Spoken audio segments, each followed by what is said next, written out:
Hello everyone and welcome back to the Horror Hut. Before you drift off, it would be a nice idea if you could leave a comment to let me know where you are listening from. Please don't forget to give the video a like and subscribe to the channel. Right, let's get comfy and relaxed, and let's begin. Story 1, Phantom Landslide, Deadly Roadside Broadcast. I'd been driving for hours when the sun finally dipped behind a ridge, swallowing the sky in a slow bleed of orange and purple.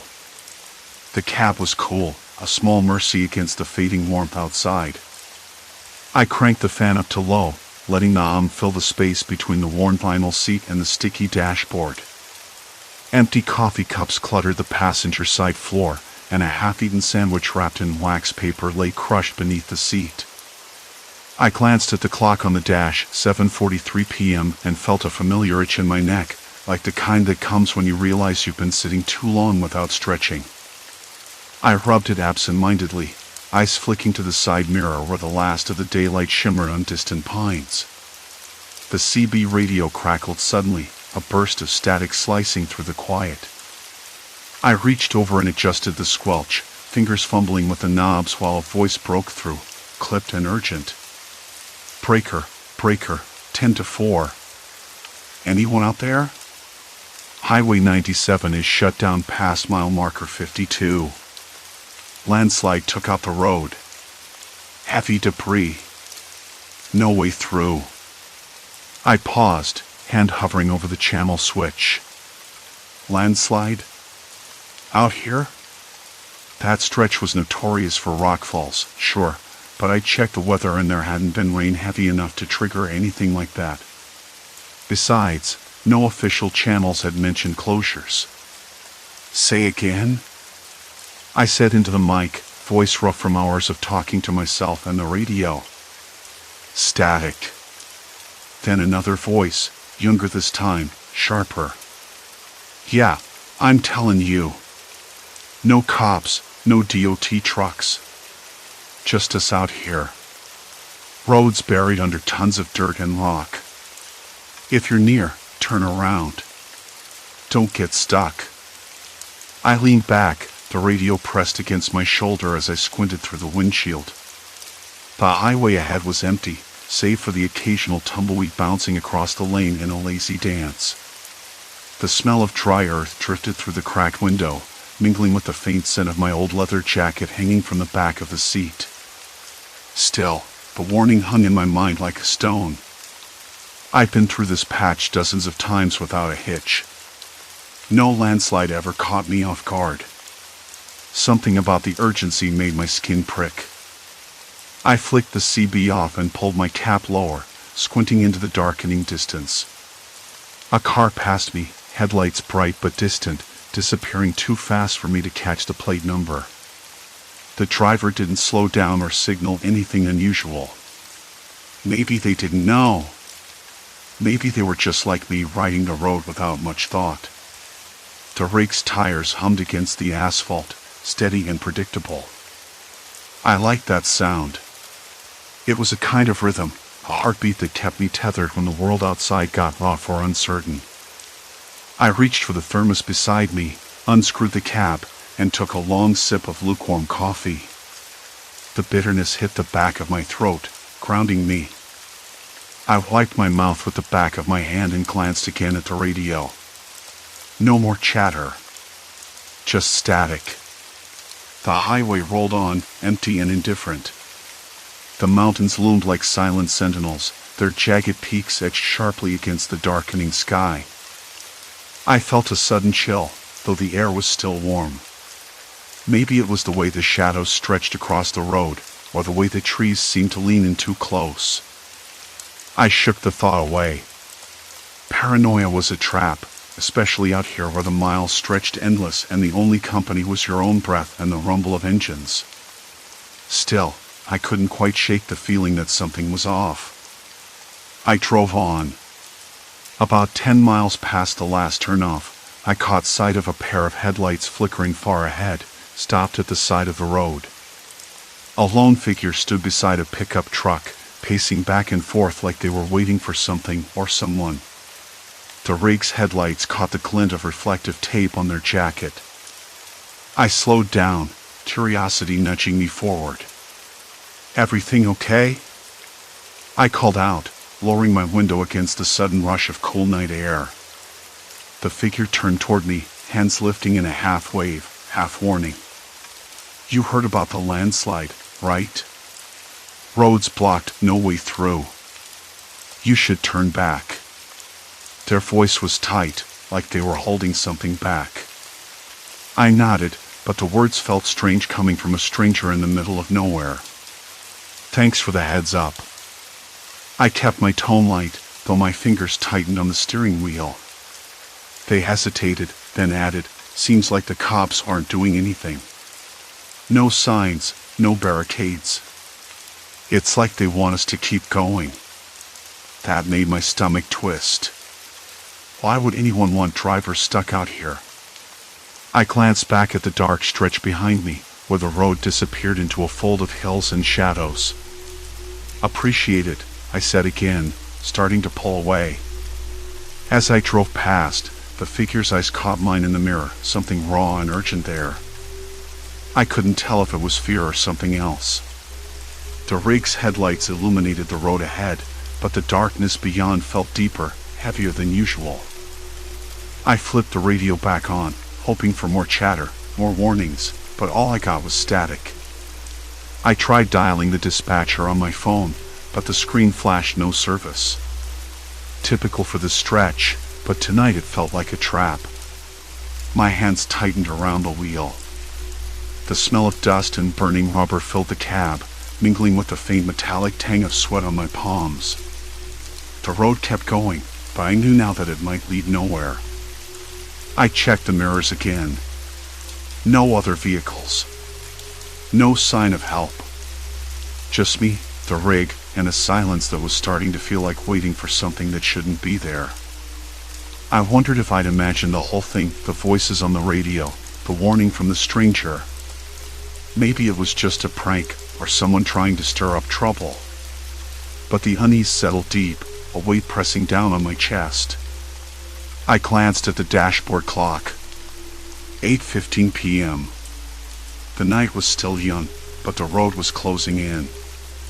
And I wasn't sure if I was driving into danger or already trapped inside it. The night didn't get any quieter. I wiped my palms on my jeans again. Damp and gritty from the sweat mixed with dust, a reminder that I'd been on the road too long without a real break. The metal dashboard was cool under my fingers, and for a second, the smell of burnt rubber and dust felt almost comforting, like a familiar old coat. But it wasn't. I knew the voices I'd heard weren't just some prank. They sounded too urgent, too raw. The warnings about the landslide, the road closures that no one else seemed to acknowledge, it was all slipping into something bigger than me. Something I couldn't just drive away from. I tried the CB again, flipping the switch. "Breaker, breaker, anyone out there? This is Big Rig 47. Come in." My voice sounded hollow inside the cab. Nothing. Dead air. I glanced at the clock, 8:17 p.m. The numbers glowed faintly, like a countdown. The night was still young, but the road felt like it was closing in around me. I figured I couldn't just sit and wait. Waiting was dangerous. It gave time for my mind to spiral, for shadows to grow in the corners of the cab. I had to move forward, slow, careful, but forward. I eased the rig into gear, the engine grumbling low, and started down the highway again. The only light came from my headlights carving out a narrow tunnel through the dark. The air outside smelled colder now, sharper, like the way the earth smells right before rain. Maybe a storm was coming. That would explain the tension in the air, the way even the stars seemed to hide behind a thick veil of clouds. 20 minutes later, I pulled off at a small turnout, a patch of gravel next to a faded green sign that read mile marker 112. The rig's headlights caught on the cracked paint and chipped concrete barriers, but there was no other vehicle in sight. No sign of anyone else. I killed the engine and leaned back, trying to steady my breathing. My mind kept circling back to the CB chatter. The voices had sounded panicked somewhere between warning and pleading. And yet, no official announcements, no roadblocks, no emergency vehicles. I fished my phone out again. Still no service. I turned it over in my hands, the cold smooth glass unfamiliar and useless.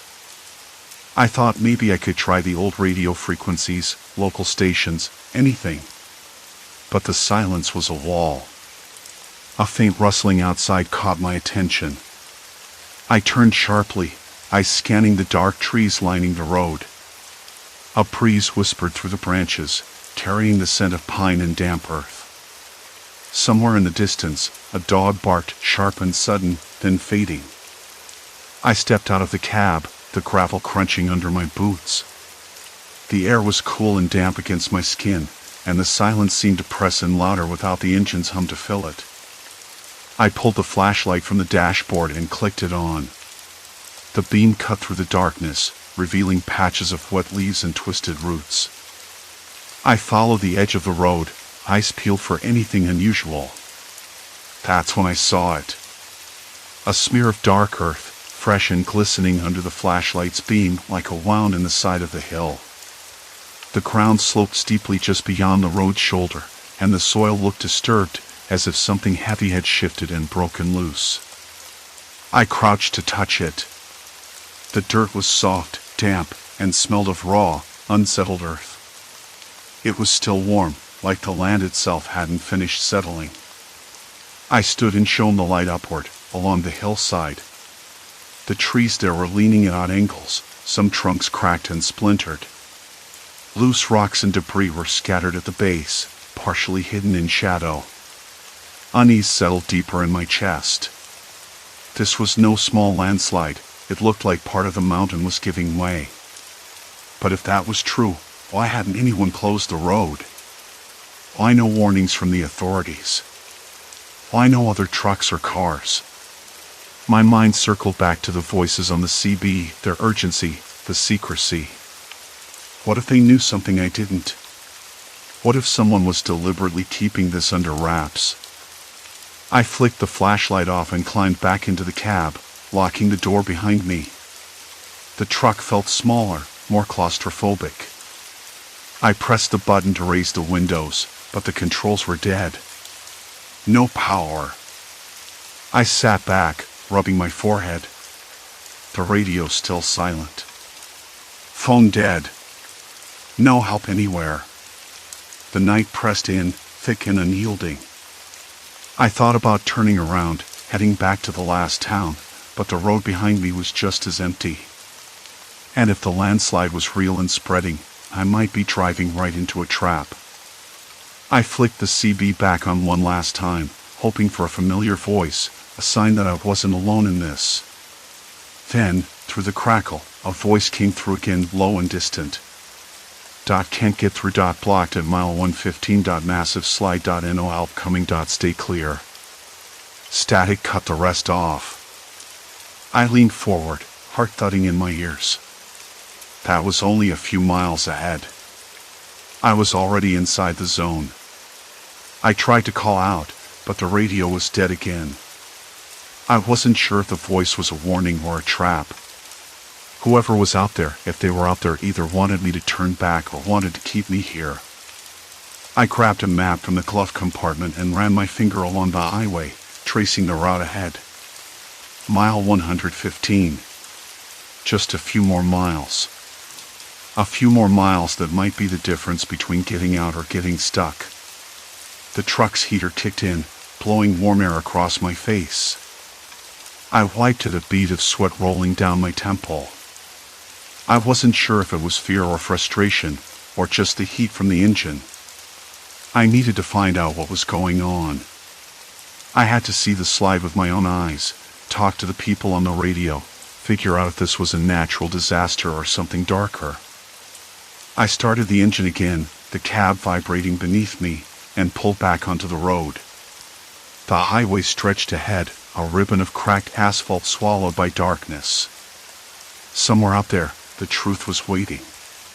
And I knew that whatever I found wouldn't be the simple answer I wanted. The night was far from over. The highway swallowed the headlights again as I pressed forward, the cracked ribbon of asphalt sneaking into the ink-black night.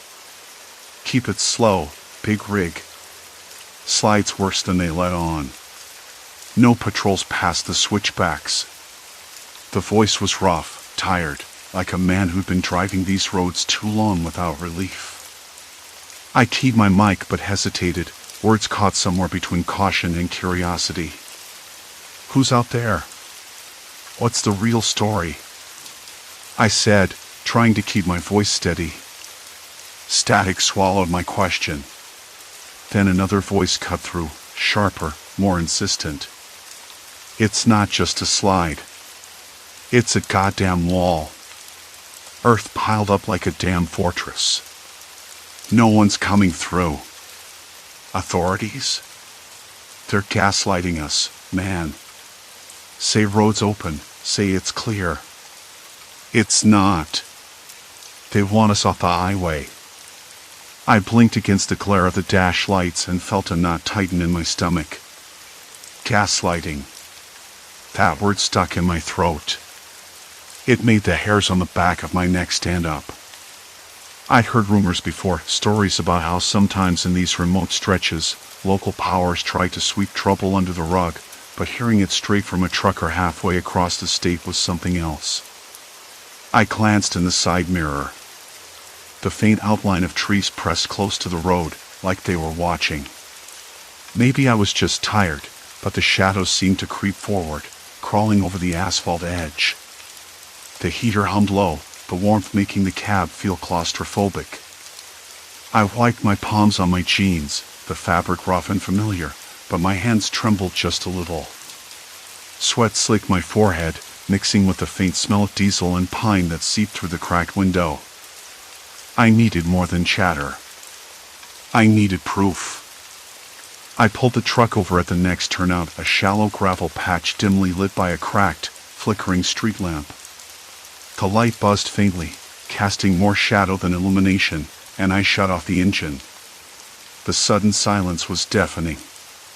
No CB now, just the soft hum of night insects and the distant call of a dog barking somewhere far enough to be meaningless, close enough to unsettle. I grabbed my flashlight off the dash, the beam piercing the dark like a narrow finger. The air smelled colder here, sharper, like the mountain was holding its breath. I stepped out, boots crunching on gravel, the weight of the night pressing down. The road ahead stretched empty, no sign of the slide, but the stories were clear. I wasn't imagining things. Something was wrong. And if the authorities were lying, that meant I was on my own. My phone buzzed, screen lighting up with a text from the dispatcher. Road's clear. Keep moving. A small lie. Or maybe someone else's carefully crafted illusion. I stared at the screen, then tossed the phone back onto the passenger seat. I was past the point of no return. Turning back meant risking the unknown behind me. Moving forward meant stepping into a trap. I climbed back into the cab and tried the radio again. This is Hallmaster 9 to 7. Anyone on channel 19? I need a sit rep on the slide. Static. Then a crackle. Hallmaster, you're on your own past mile 117. No one official will admit it, but the road's impassable. You'll find that out the hard way. That voice had a different tone, calmer, almost resigned. Like a man who tried to warn others too many times. I swallowed hard, the lump in my throat growing. I rubbed my eyes. Maybe I was tired. Paranoia was a trucker's worst enemy. But I couldn't shake the feeling that I'd driven straight into something that wanted me trapped, or worse, watched. I started the engine again, the vibrations humming through my bones. Ahead, the road disappeared into a thick curve, shadows pooling like ink. My headlights caught a glimpse of someone standing just beyond the tree line. A figure, motionless, too still to be natural. I slammed the brakes, the truck fishtailing slightly on the gravel. The figure vanished like smoke, leaving only the rustling of leaves and a sudden chill that crept through the cab's vents. "Great," I muttered. "Now I'm seeing things." But the air, cold and heavy with silence, tasted different. Not just cold, but metallic, faintly bitter. Like the scent of rain before a storm or the sharp tang of fear. I reached for the CB again, but the channel was dead. No voices, no crackle, just silence, complete silence. The radio's dead air was worse than any warning. I checked my mirrors again. No tail lights behind me. No sign anyone was following. But something felt off. The road ahead was narrowing, the trees crowding closer, the night pressing in tighter. I considered my options. Turn back? No. The slide, or whatever it was behind me now. And if the chatter was right, I couldn't go forward either. Trapped. I ran my fingers over the map again, tracing the route with a shaky hand. The next town was miles away, a tiny dot in the middle of nowhere. No cell signal. No roadside help. Just me, the truck, and whatever was out there. And then the CB crackled again. A single voice, low and urgent. "Hallmaster 9 to 7. You don't know what you're driving into." My breath caught. The voice wasn't threatening, but it was heavy with something I couldn't place. Warning? Regret? Fear? "Who's this?" I whispered, gripping the wheel tight enough to whiten my knuckles. "Not who," the voice said. "What?" "You're not just dealing with a slide. You're dealing with people who want this road dead. They don't want witnesses." The radio went silent. I sat there, the engine idling, the heater humming, the night pressing in with a weight I couldn't shake. The truck felt suddenly too small, like a cage. Outside, the highway stretched endlessly into darkness, a path to nowhere. I realized then that I wasn't just stuck between 2 points on a map. I was caught in a story bigger than me, and every mile forward was a step deeper into something I had no idea how to escape. And whatever was out there was waiting for me to make the next move. The truck's heater rattled quietly, a thin thread of warmth against the cold night pressing in through the cracked window. Not just a slide. People who want this road dead. The words looped in my mind like an unwelcome echo. The voice had been calm but edged with something I couldn't place. Fear? Desperation? I didn't want to admit how much it unsettled me. Something about that warning made the usual trucker chatter feel distant, like I was listening through a thick wall. I flicked the radio back on, static buzzing before fading into the usual hum of voices. Nothing. No more warnings. Just the endless chatter about empty roads and distant highways that didn't concern me. I leaned back, the seat creaking beneath me. I should have turned around. I wanted to. But something too stubborn or maybe just too curious kept me frozen. On the dashboard, the clock glowed 2:17 a.m. I rubbed my hands over my face, the roughness of stubble catching on my palms. When had I last slept? Before the road signs vanished? Before the first strange silence settled over the county? It felt like days. The smell of diesel and cold leather filled the cab. Outside, a distant dog barked, sharp, urgent, and out of place in this stretch of nothing. My eyes flicked to the rearview mirror. The road behind was empty, swallowed by darkness. No lights. No other cars. For a moment, I thought I caught a glimpse of a shadow flickering just beyond the tree line, but when I blinked, it was gone. I shook my head, trying to clear the growing fog of doubt. Maybe I was just tired. Maybe the radio warning was a prank. But the certainty in that voice. I couldn't shake it. I flipped on the CB again, hoping for a familiar voice, a beacon in this night that felt too heavy. The static hissed, then a new voice cut through, low and ragged. Hallmaster 9 to 7, you copy? If you're still out there, listen up. They're watching. You're not alone. The words came fast, urgent, but something about the tone made my skin crawl. Not just a caution, but a warning veiled in menace. Who's this? I answered, voice steadier than I felt. Same as you. Just trying to get through. The reply was breathless, like the speaker was moving, hiding. They don't want us talking. Don't trust the signs. Don't trust the cops. This isn't just a slide, it's a trap. It was the same phrase, but sharper, more immediate. I glanced down at the dashboard, fingers tapping the wheel in time with the radio's static rhythm. What trap? What are you talking about? Roads closed. Not by nature. People want it that way. For good reasons. You don't want to be stuck out there when they come around. A chill crawled up my spine. I glanced out again. Still nothing but trees and the faint outline of hills. My breath hitched, cold and sharp in my throat. Who's coming? I asked, almost afraid to hear the answer. Doesn't matter. You don't want to meet them. Keep moving, or don't move at all. Just don't get caught. The radio cut out again, leaving only the hiss of static and the faint, distant bark of that dog.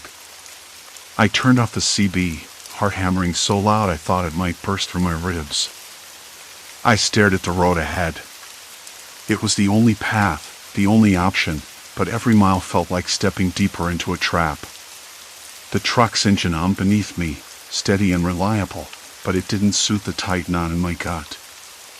I thought about the landslide.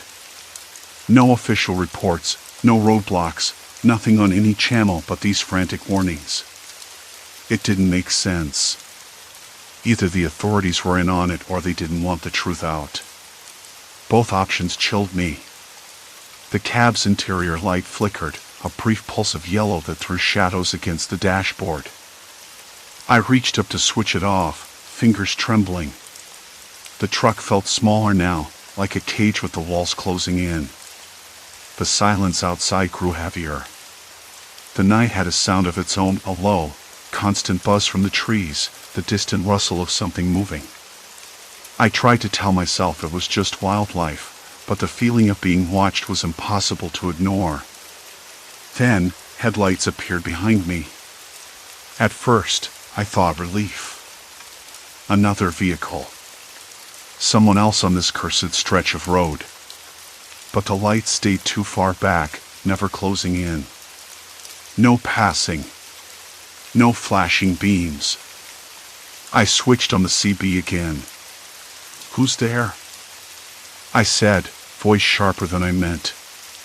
Static answered. Then a familiar voice, the one from before, crackling through the noise. They're close. Don't stop. Don't slow down. You're on their clock now. My hands gripped the wheel tighter, knuckles pale. My eyes flicked to the mirror. The headlights stayed distant, steady, like a pair of cold eyes fixed on me. I tried to speed up, but the road curved sharply ahead, disappearing into thick woods. My tires crunched over gravel, the truck leaning hard as I fought for control. The temperature dropped, frost forming on the windshield edges, blurring the view. Then the radio lit up again, a flurry of voices this time. A chorus of warnings, broken phrases.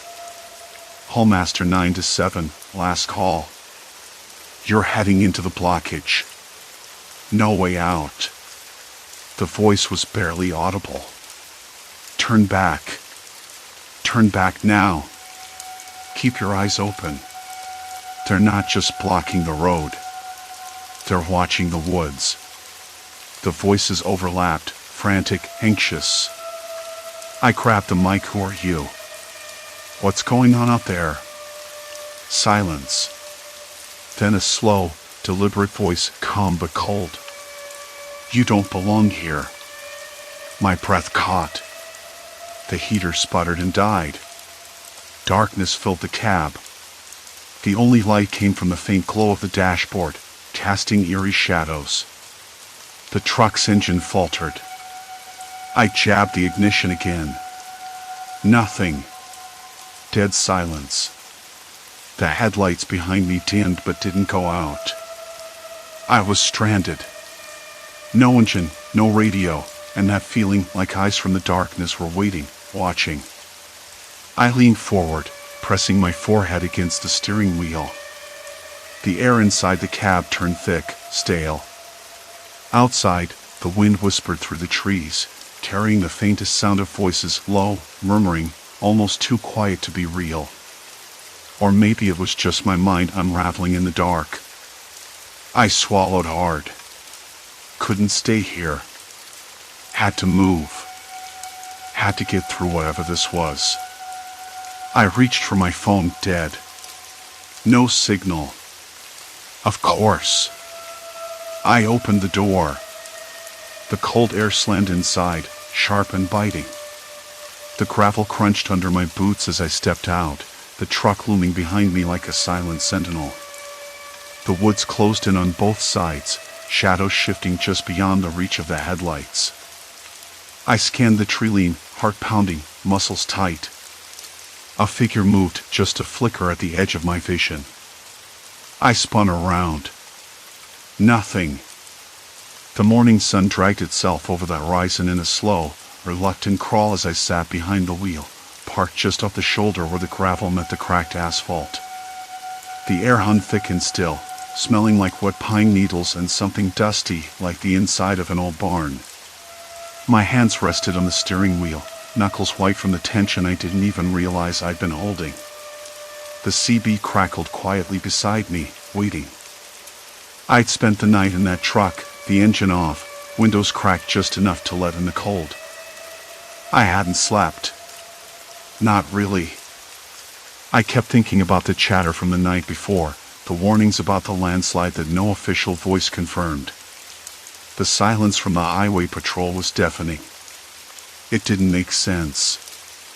I rubbed my face, feeling the rough scrape of stubble, and let out a breath that tasted of stale coffee. I knew I should have left the highway as soon as the chatter began, but where was I supposed to go? Back the way I came? That road wasn't much better, and if the landslide was real, if it had swallowed the road whole, then I was trapped. And maybe watched.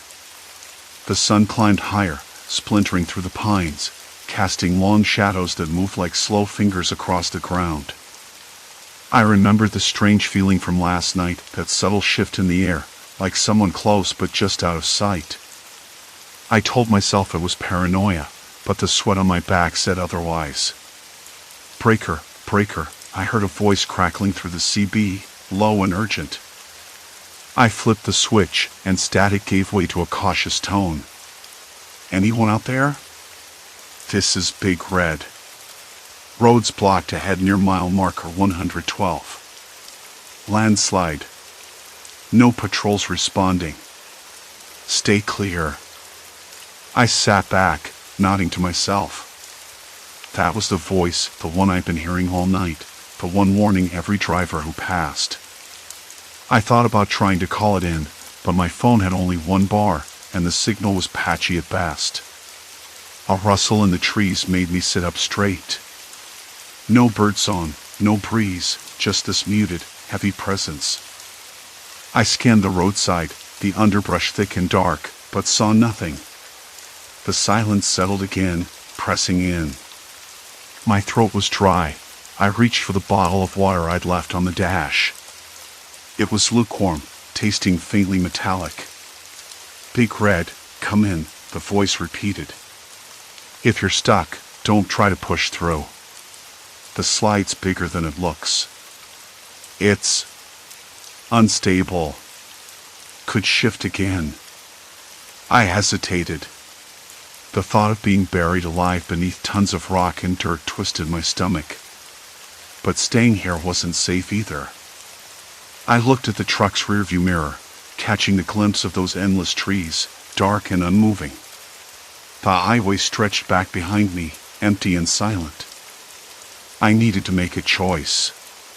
The CB crackled again, but this time a different voice cut in. Rougher, sharper, with a hint of something I couldn't place. Anger? Fear? You don't belong here, it said. Turn back.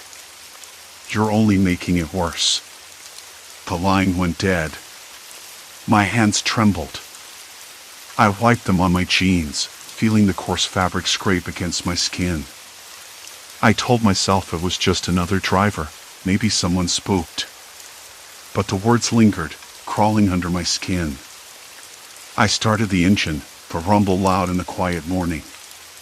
The truck shuddered as I shifted gears, the tires crunching over gravel. I eased back onto the highway, eyes locked on the road ahead, waiting for the first sign of the slide. And then I saw it. The earth had given way, a jagged scar across the hillside that spilled onto the road like a spilled soup of rock and mud. Trees lay twisted and broken, their branches clawing at the air. The smell hit me then, wet earth, crushed wood, and something sour, like sweat and fear baked into the dirt. I stopped. The truck's tires skidded slightly on loose stones. A deep rumble echoed from the hillside, not a natural sound but something heavier, like the ground itself was groaning in pain. I reached for the CB, voice tight. Big red here. Confirming landslide. Road blocked at 112. No way through. Static. No response. The silence was worse than the noise. It screamed in my ears. I shut off the engine, the sudden quiet deafening. I looked around, the sun now fully up, painting everything in harsh light. No movement. No sign of life except for the birds, which had finally started their morning chorus, a nervous, jittery melody. I leaned back, fighting the urge to panic. I reminded myself this was real. No ghosts, no monsters. Just earth and rock and maybe some bad luck. The radio squawked again, that rough voice coming back. You think you're alone? It asked, low and venomous. Out here? You're wrong. I swallowed hard. My stomach twisted. Who's there? I said, voice shaking more than I wanted. No answer. I looked at my phone again, still one bar. I tried to call the highway patrol, the emergency line, anything. No luck. The truck's door creaked as a sudden gust of wind caught it. I slammed it shut, the sound sharp in the stillness. My skin prickled with goosebumps. I thought about walking back the way I'd come, but the trees felt too close, the shadows too deep. I could almost hear footsteps behind me, just out of sight. I sat for a long time, listening. The CB was silent. The highway was silent. Just the distant murmur of the forest. Eventually, I pulled out the map from the glove compartment, tracing the highway with my finger. The next town was miles away, a tiny place with maybe a gas station and a diner. If I could get there, maybe I could find help. But first, I had to get past the slide. I opened the door, stepping out onto the cracked asphalt. The air was cool, carrying the scent of pine and damp earth. I felt the roughness of gravel under my boots, jagged and uneven. The hillside loomed above me, a monstrous wall of debris. I took a deep breath and started walking. Every step felt heavier than the last, the weight of uncertainty pressing down. I kept glancing over my shoulder, half expecting to see someone or something following. But there was only the wind and the occasional rustle of a squirrel darting through the brush. The slide was worse up close. Huge boulders, shattered trees, and a thick blanket of mud that looked like it could swallow me whole if I wasn't careful. I found a narrow path along the edge, where the earth seemed more stable, and carefully picked my way forward. After what felt like hours, the trees began to thin, and I caught the faint outline of a road sign ahead. Relief hit me like a wave, sudden and overwhelming. Story 2: Midnight Passengers, Haunting Warnings on Back Roads. The fluorescent buzz inside the convenience store was the kind of sound you never really noticed until it faded out, like the hum of a distant engine or the drip of a leaky faucet. I liked this shift, mostly. The night was quiet, except for the occasional customer who drifted in, half asleep or looking for something to stave off their own restlessness. The neighborhood wasn't great. There were a lot of back roads and old houses that looked like they belonged in a different decade, but the store was tucked in just close enough to the main street to feel safe. Usually. That night, though, there was an edge to the silence I couldn't shake. It wasn't the usual kind of quiet, but one that lets your thoughts wander or your mind settle. It felt watchful, like the darkness outside was holding its breath. I kept glancing toward the small window by the door, where the reflection of the parking lot shimmered against the glass. No cars. No movement. Just the wind, and the faint smell of damp leaves and gasoline. I poured a cup of lukewarm coffee from the dispenser and took a slow sip. It tasted bitter and stale, like everything else around here.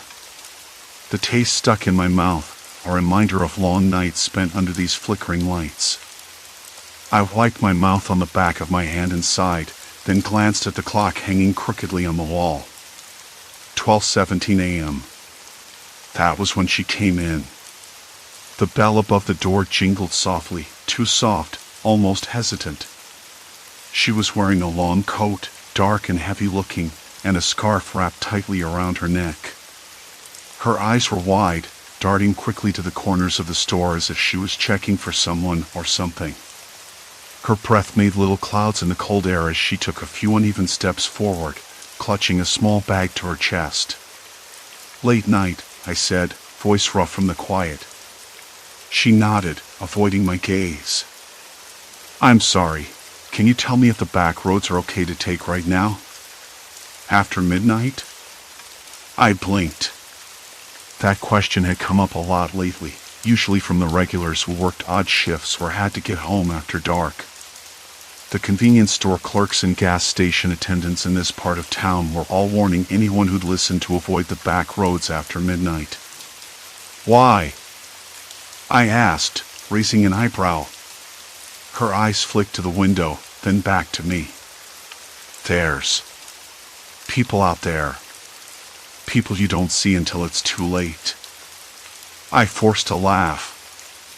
"Sounds like a bad horror movie." She didn't smile.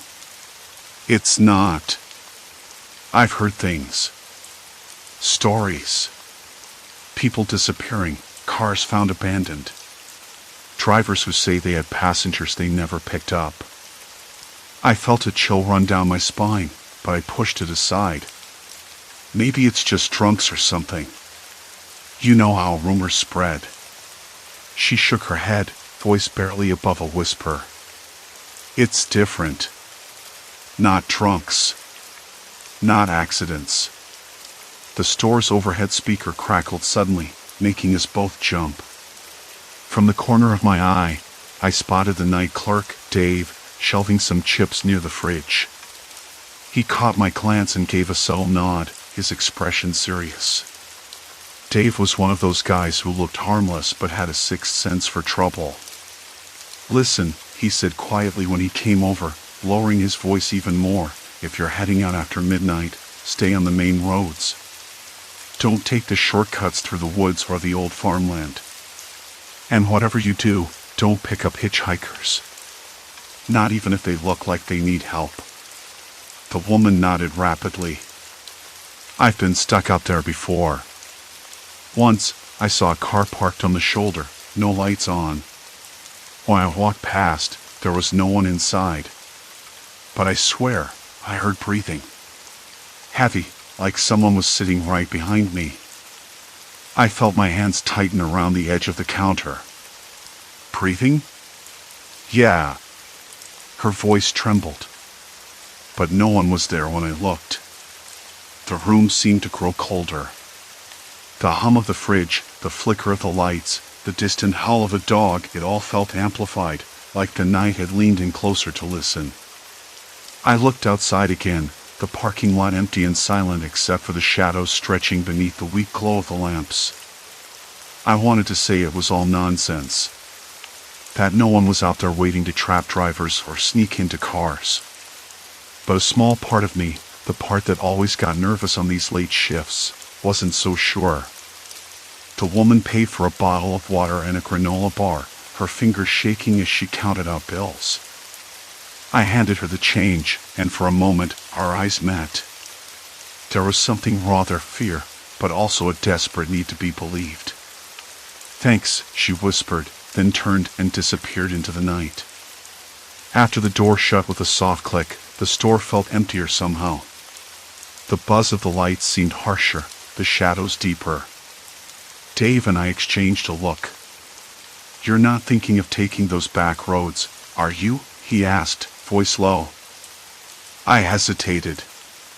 I'd been ignoring all the warnings, telling myself it was just small-town paranoia. But now, the words echoed in my head, settling like a knot. "Maybe I should," I said quietly, surprising even myself. Dave frowned but didn't argue. "Just be careful." I nodded, but as I watched the empty street through the window, the wind picked up again, carrying a faint, almost imperceptible sound, a whisper, or maybe a sigh from the darkness beyond. I blinked, trying to focus. Nothing. Just the night. For the first time in a long while, I felt like I wasn't alone. Not really. And I wasn't sure I wanted to be. The night air had settled into something thick and still by the time I stepped outside. The first step onto the cracked pavement felt heavier than it had any right to be. The store's neon sign buzzed above me, casting a sickly glow on the wet asphalt. I glanced back once, just to see Dave through the window, wiping his hands on a rag, watching. His expression was unreadable, but I caught a flicker of concern. I wanted to say something, reassure him, maybe, but instead I just nodded and turned away. The back road wasn't far, a narrow stretch that peeled off from the main street like a forgotten finger, lined with gnarled trees whose branches tangled overhead to blot out whatever moonlight might have been. The night smelled of damp earth, rotting leaves, and something faintly metallic. I tried to ignore it, but the scent pulled at me like a warning. I'd driven this way plenty of times before, usually in daylight, when the road seemed harmless, even pretty. Tonight, though, the familiar cracked pavement looked different, like it had been waiting, watching. No other cars passed. Not a single headlight or taillight flickered in the distance. Silence. Complete silence. At first, I thought it was just the usual late-night emptiness. But then I noticed the shapes crouched in the shadows beside the road, silent figures, motionless, blending almost perfectly into the darkness. I squinted, heart skipping. There were at least 3, maybe more. They didn't move when I slowed the car. Didn't shift when I locked eyes with them. Just stared. I swallowed hard, the taste of copper sharp on my tongue. The hairs on my arms stood up. I wanted to roll the windows up, but my fingers wouldn't obey. Instead, I leaned closer to the windshield, trying to make sense of what I was seeing. They weren't wearing masks or anything obvious. Just worn jackets, hoodies pulled up, hands shoved deep into pockets. But their eyes, oh, those eyes, were empty, like hollow caves, reflecting nothing back. Were they even human? My mind scrambled for an explanation, but none made sense. Nothing about this felt real. Then the car's headlights caught on something else, something lying just beyond the edge of the road. At first, I thought it was a pile of trash, but as I drew nearer, I realized it was a person. Slumped against a tree trunk, unmoving, pale in the cold light. My breath hitched. For a moment, I thought I was seeing things. The body looked too still, too wrong. I blinked, and suddenly the figure was gone. I slammed the brakes and the car skidded slightly on the gravel. My hands trembled on the steering wheel as I whipped my head around, searching the darkness. The quiet was unbearable now, thick with the weight of waiting eyes. The figures on the side of the road hadn't moved an inch. Okay, I muttered to myself, heart hammering, this isn't normal. I debated turning back, but something deeper, curiosity, maybe, or foolish stubbornness held me in place. I needed answers. I needed to understand what was lurking in these shadows, why the clerks had been so adamant about avoiding this stretch. There was a story here. A truth that no one wanted to say out loud. The next day, I went back to the store before dawn, the sky a dull gray and heavy with lingering fog. Dave was already there, stacking cans behind the counter. He looked up when I walked in, eyes narrowing. "You didn't listen," he said flatly, voice low. "I had to see for myself," I replied, trying not to sound like I was challenging him. There was something out there. People, or shadows maybe. They weren't normal. He wiped his hands again, slower this time. "You saw them?" "Yeah." I nodded, the memory sharp as an item against my skin. "And someone was lying against a tree. I swear I saw it." Dave's face tightened. "You're not the first. They call them the silent passengers round here." I frowned. Silent passengers? He leaned in, lowering his voice even more. People who disappear out on those roads. Drivers who take that route after midnight sometimes come back rattled, saying they felt like someone was with them. Not beside them, not in the car, but there. Watching. Riding along. I blinked. Watching. Riding along how? Inside the car? Dave shrugged, but there was a haunted edge to his expression. No one talks about it much. They say it's some kind of paranoia, or maybe folks talk themselves into it after too many late shifts. But every now and then, someone swears they felt a presence. Not a ghost or nothing like that. Real people. Silent, never say a word. But you know they're there. I swallowed the lump rising in my throat. What do they do? Depends, Dave said, looking away. Some drivers get lucky and shake him off. Others, well, they don't come back the same. Or they don't come back at all. The store felt colder suddenly, the fluorescent lights buzzing overhead like a warning siren. I glanced toward the door, half expecting those silent passengers to appear in the doorway, watching, waiting. Why don't the cops do anything? I asked, voice tighter than I meant. Dave's eyes darkened. We're small town. They say it's just people acting weird 'cause they're tired or scared. No evidence. No witnesses. Just stories. I felt a cold sweat break across my back. Stories. That's all they were. But every story had a seed of truth buried somewhere beneath the fear and rumor. I spent the day poking around, talking to anyone who talked, a jittery cashier from the gas station across town, a trucker who swore he'd felt a hand brush his shoulder as he drove past the old mill, a waitress who'd seen a car parked on the roadside with no driver in sight. Each of them whispered the same thing: don't look too close, don't ask too many questions, or you might end up the next silent passenger. That night, I couldn't shake the feeling that I was being watched. The shadows inside my apartment seemed to pulse with unseen movement. My phone vibrated once, a text from an unknown number. I stared at it, fingers frozen. No message, just silence. I locked the door and slid the bolt home, my hands slick with sweat. The flickering street lamp outside cast long shadows, and somewhere, a dog barked twice, sharp and sudden. I sat down, rubbing my temples, trying to calm the storm inside my head. I knew I was in deeper than I wanted to be. But I couldn't stop now. Not when the truth was whispering just beyond the edge of sight, waiting for me to find it.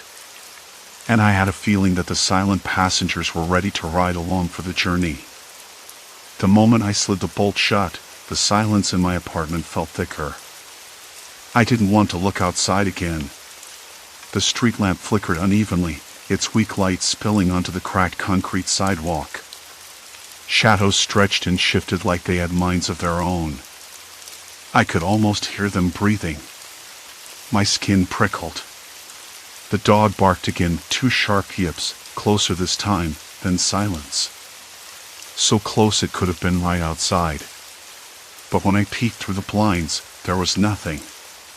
Just the empty street, slick with leftover rain. I sat down hard in my chair, fingers tangled in my hair. That phrase from the clerks echoed in my mind, the one I tried to dismiss until now. Don't look too close. Don't ask too many questions. I'd laughed it off, figured it was just small-town paranoia or some weird urban myth. But the waitress was serious. The clerk with the cracked voice was serious. Even the old man who nodded at me from behind the counter, his eyes dark and unreadable, said the same thing. Silent passengers. People who didn't drive, didn't walk, but somehow got into cars anyway and never got out. What did that even mean? I knew I had to go back to that stretch of back road. Not just because my curiosity had me in a chokehold, but because I needed to understand what was happening to me. Every instinct screamed to run the other way, but the pieces didn't fit. It wasn't just about reckless drivers or the dangers of a deserted highway after midnight. No! The threat was something else. Something nobody wanted to name.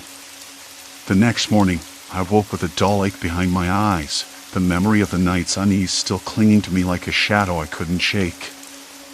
I stared at the ceiling, the faint buzz of traffic outside mixing with the distant hum of cicadas. The text from the unknown number still sat in my inbox, unread. I hesitated, then deleted it without opening. Maybe ignorance was safer. I got dressed and headed to the convenience store again, the place that had become an uneasy refuge. The clerk, a young woman named Lisa, was stocking shelves, her eyes flicking toward the door every few seconds. She forced a tight smile when she saw me. "Morning," I said, voice rough. "Hey." She glanced around, then leaned in like she was about to share a secret. "You shouldn't go out there tonight. Not on those roads." I nodded, swallowing the lump forming in my throat. "I know, but I have to. I need to see something for myself." Lisa's eyes darkened. "It's not just the drivers," she said quietly. "It's the passengers. People out there, hitching rides without asking. They don't say a word. They don't even look at you. But they're there." I tried to picture what she meant, but it sounded like nonsense. How could people just ride along without anyone noticing? I asked her that. She shrugged. "That's the thing. Nobody notices until it's too late. You pull over or slow down, and suddenly they're sitting next to you. Silent. Watching. Waiting. And then..." She trailed off, eyes darting toward the door like she feared being overheard. "Then what?" Lisa shook her head, her voice barely above a whisper. "You're trapped. You can't get rid of them. They don't want to hurt you, at least not in ways you can see. But they change everything. Your mind, your choices. You stop being your own person.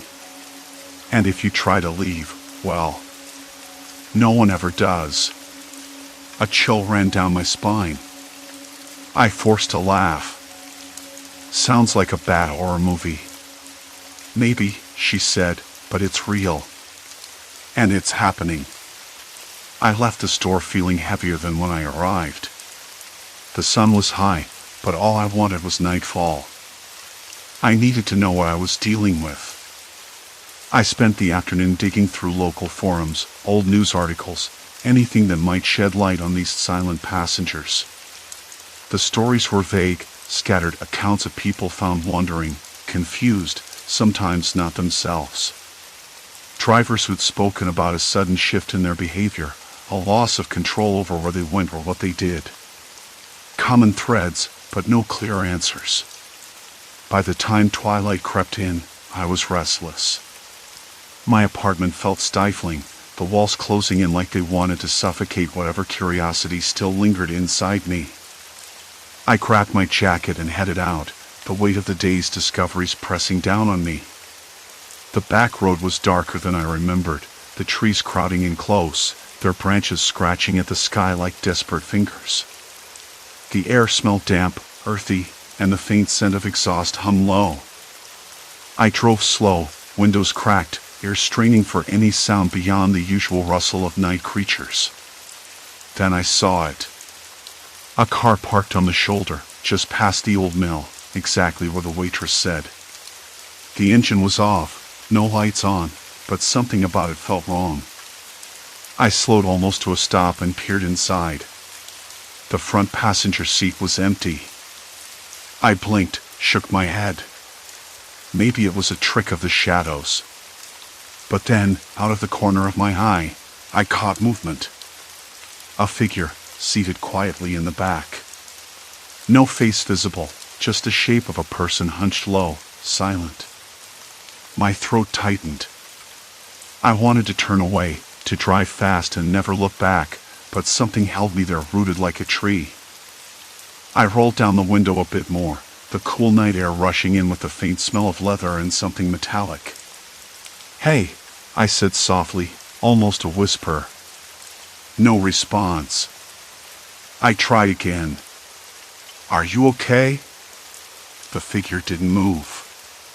Unease coiled in my stomach. I glanced around, but the road was empty.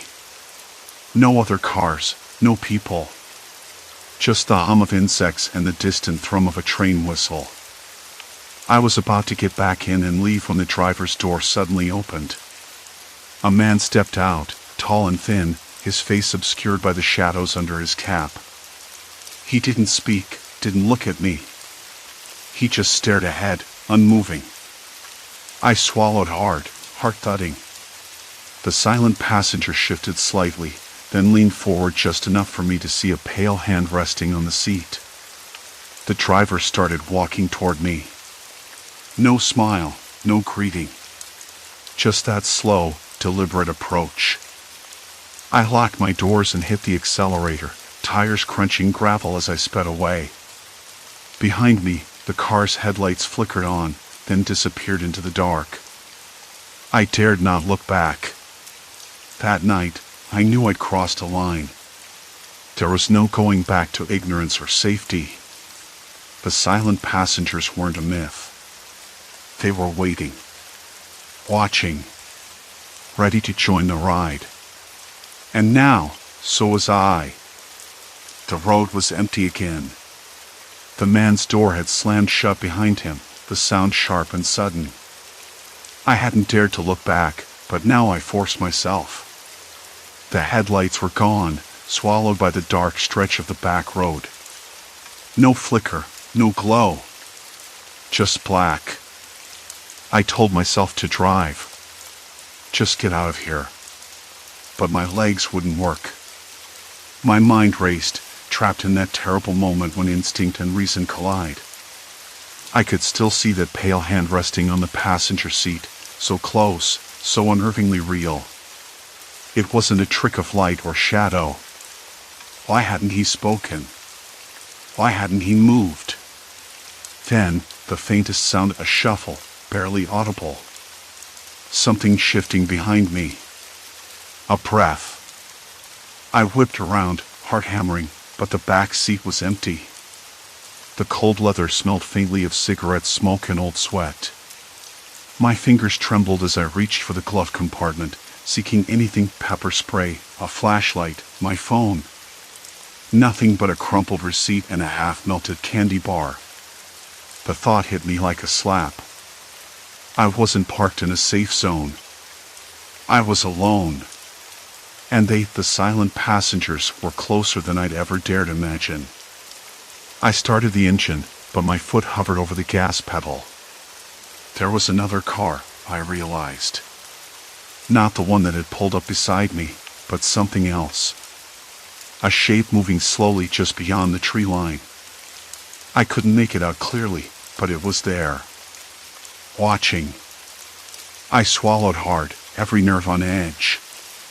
The hairs on my arms prickled as a sudden breeze carried a faint metallic scent, like old coins or rusted iron. The kind of smell that sticks in your nostrils and won't let go. I wanted to call someone. Anyone. But the signal was patchy, nothing but one gray bar blinking on and off. I debated whether to try the back roads again or head straight for the highway, any place with lights, other cars, people. And then I heard it. A soft tapping on my window. Slow, deliberate. No rhythm. Just 2 taps, then silence. My breath hitched. I didn't dare move. The tapping came again, louder, more insistent. I glanced at the rearview mirror. Nothing but darkness behind me. Who's there? I whispered, voice cracking. No answer. The car door rattled slightly, as if someone was testing the lock. I locked it again, pressing the button until I heard the reassuring beep. But the tapping didn't stop. A cold sweat broke across my forehead. My throat tightened. I gripped the wheel so hard my knuckles turned white. My mind spun with every story I'd heard from the clerks, the quiet rides, the unseen passengers who slipped into cars without anyone noticing until it was too late. I'd laughed at those warnings once, dismissed them as small-town superstition. Now, I wasn't so sure. The tapping paused, then footsteps. Soft, slow, deliberate steps moving away from the car. I exhaled, relief flooding through me, but it was short-lived. A voice, low and gravelly, drifted through the window's crack. You shouldn't be here. I flinched, head snapping toward the sound. No face. Just a shadow slipping back behind the trees. Why? I demanded, voice steadier than I felt. What do you want? Silence. Then the faintest chuckle, dry and humorless. You're part of it now. You don't get to walk away. My hands trembled. I tried to reason with myself. It was just someone messing with me. A prankster, or maybe a drifter looking for trouble. But that voice, so calm, so certain, sent a cold wave through my chest. I slammed the door lock again, started the car, and peeled away, tires skidding on gravel. The headlights lit up the empty road, but the feeling of being watched didn't fade. It followed me like a shadow stretched long and thin across the dashboard.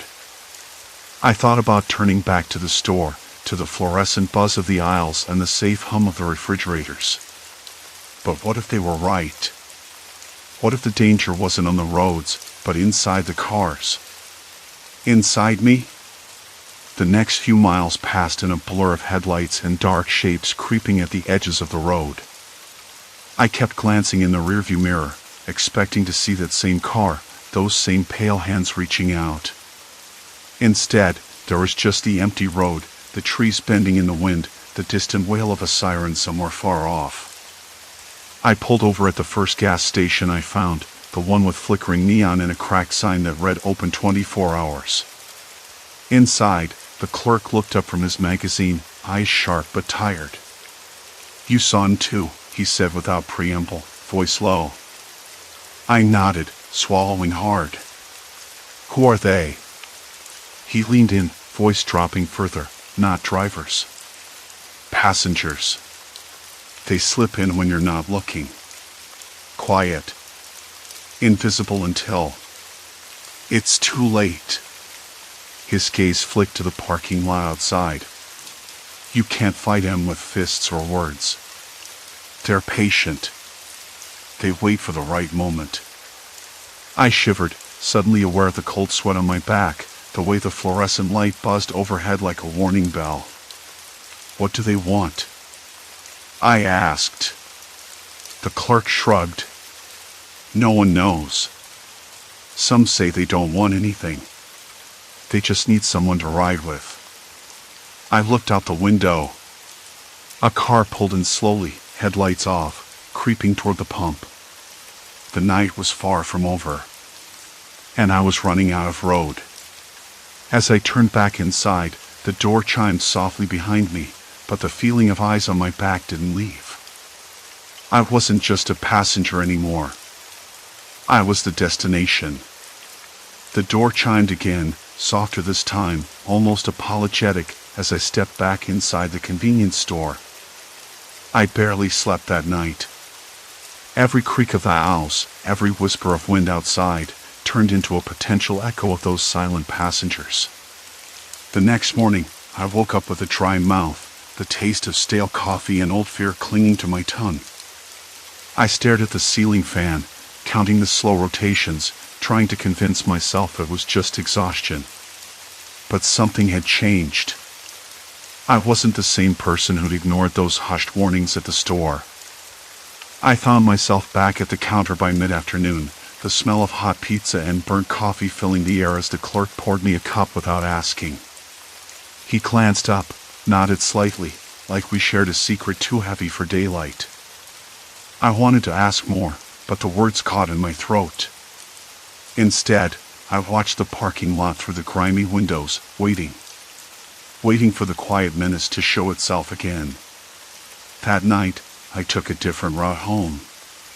Not the back roads this time, but the main streets, crowded with late-night drivers and neon signs flickering in the rain.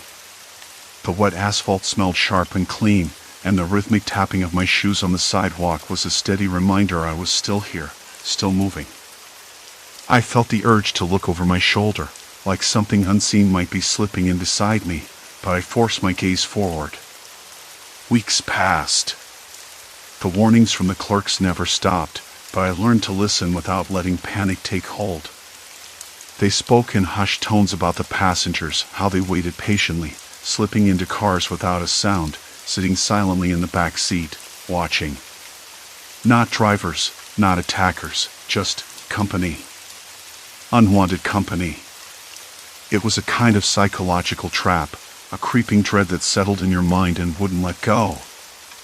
One night, I caught a glimpse, just a flicker in the corner of my eye, of a figure sitting silently in an empty passenger seat as I locked my car door. No face, no breath, just a shadow, waiting. The hairs on my arms prickled. I didn't scream or bolt. Instead, I sat, heart hammering, and waited. The figure didn't move. Eventually, I blinked, and it was gone. That was when I understood. The danger wasn't in the sudden violence or confrontation, but in the slow erosion of your sense of safety. The silent passengers didn't need to harm you. They needed to make you question every moment, every glance, every small sound. To make you feel watched, even when you were alone. I started keeping a journal, writing down every encounter, every strange feeling.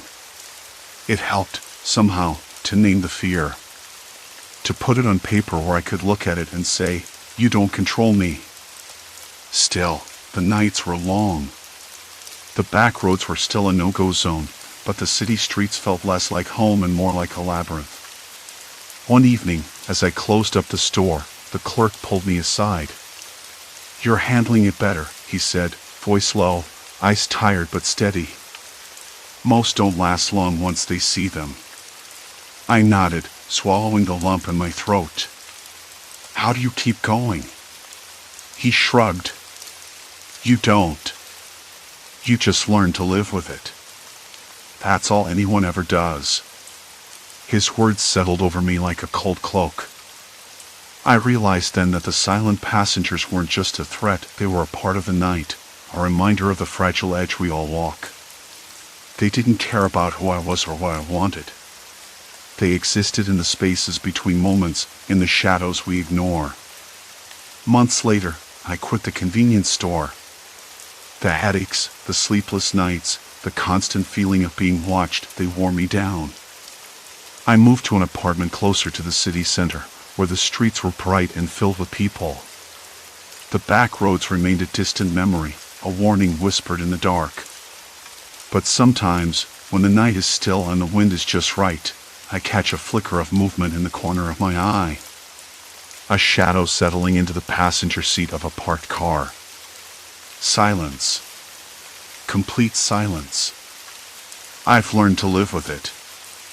I don't look back anymore. I keep my windows rolled up, my doors locked, and my eyes wide open. Because the danger doesn't come from what you see, it comes from what you don't. And the silent passengers? They're still out there, waiting, riding along in the quiet spaces we try not to notice. I'm no longer just a destination. I'm a survivor. But that doesn't mean the ride is over. Not yet.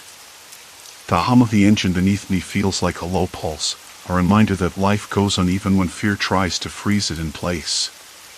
Outside, the world moves fast, careless and unaware, but inside this small metal box, every second stretches taut with possibility. I trace the outline of the dashboard, my fingers brushing over the cold plastic, grounding myself. The night air presses against the windows, muffling distant sounds, the laugh of children, the clatter of a late bus, footsteps echoing on pavement. I'm learning to read the invisible lines, the subtle shifts in shadow and light, the way the air seems to thicken just before something unseen brushes past.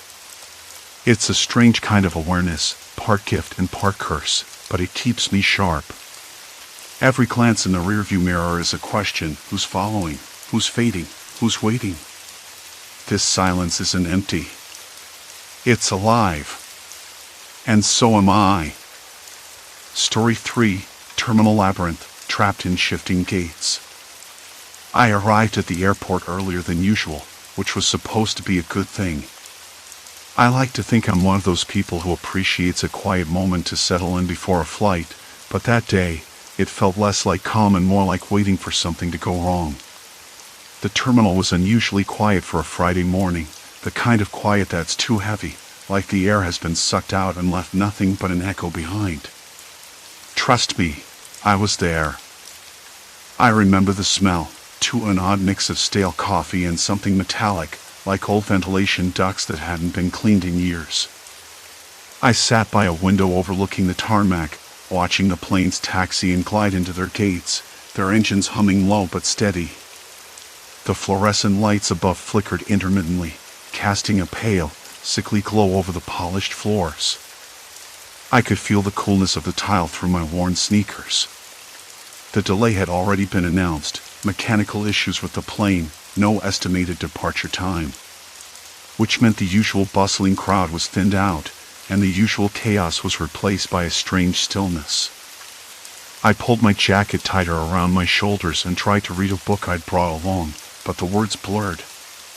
The pages felt too dry, too crisp under my fingers, like they belonged to someone else's story. I glanced up and noticed an elderly man sitting a few rows away, staring at a blank departure board. His mouth moved silently, like he was reciting something to himself. I wanted to ask if he was okay, but something in his gaze, a sort of glazed detachment, made me hesitate. The announcement came again, this time more urgent but still vague. Passengers on Flight 237 to Denver, please proceed to Gate 14B. I stood up, folding my book and slipping it into my bag. The walk to the gate shouldn't have taken more than 5 minutes. But as I moved, I noticed something odd. The signs above me, the ones directing travelers, seemed off. The item pointed in directions that didn't make sense. I passed Gate 12, then Gate 15, then back to Gate 12 again. My steps slowed. I stopped. That's when I felt it, a subtle shift, like the floor beneath me had tilted just enough to throw off my balance, but when I steadied myself, the tiles were flat again. I blinked hard, shaking my head. Probably just my imagination. Airports are confusing enough without me turning into a nervous wreck. I tried to retrace my steps, but the corridor didn't look the same. The walls, usually a dull beige, now had patches of peeling paint I was certain hadn't been there moments before. The overhead lighting was inconsistent, some bulbs flickered, others glowed steady. A faint, almost imperceptible hum filled the air. Not the low drone of machinery, but something higher pitched, like the whine of a distant alarm muffled by thick walls. I passed a group of travelers clustered near a coffee stand that seemed to have moved as well. The barista was wiping down the counter, her movements mechanical, almost rehearsed. Our eyes met briefly, and I caught a flicker of recognition, or was it fear? She looked away quickly, as if avoiding something. I forced myself to keep moving. The gate numbers ahead fluctuated between 14B and 16C. I wasn't losing my mind, was I? But the signs kept changing as I looked at them. Even the digital displays blinked erratically, sometimes showing flight times that made no sense. Some flights departed years ago, others scheduled for dates far in the future. I pulled out my phone, hoping for GPS or the airline app to confirm my location, but the screen was stubbornly blank, the battery indicator frozen at 12%. No signal. I swallowed hard, my throat dry. The air felt thicker, heavier somehow, like I was breathing through a damp cloth. The hum grew louder, more insistent, threading through the antiseptic scent of the airport and the faint aroma of burnt toast from a nearby cafe. I could taste something metallic on my tongue. A woman brushed past me, her face pale and eyes wide with a kind of desperate alertness. "Have you seen where Gate 14B went?" she asked, voice trembling. I shook my head. "I'm trying to find it myself." She glanced behind us, then leaned in. "It's not where it should be. None of this is." Her hands trembled as she clutched a crumpled boarding pass.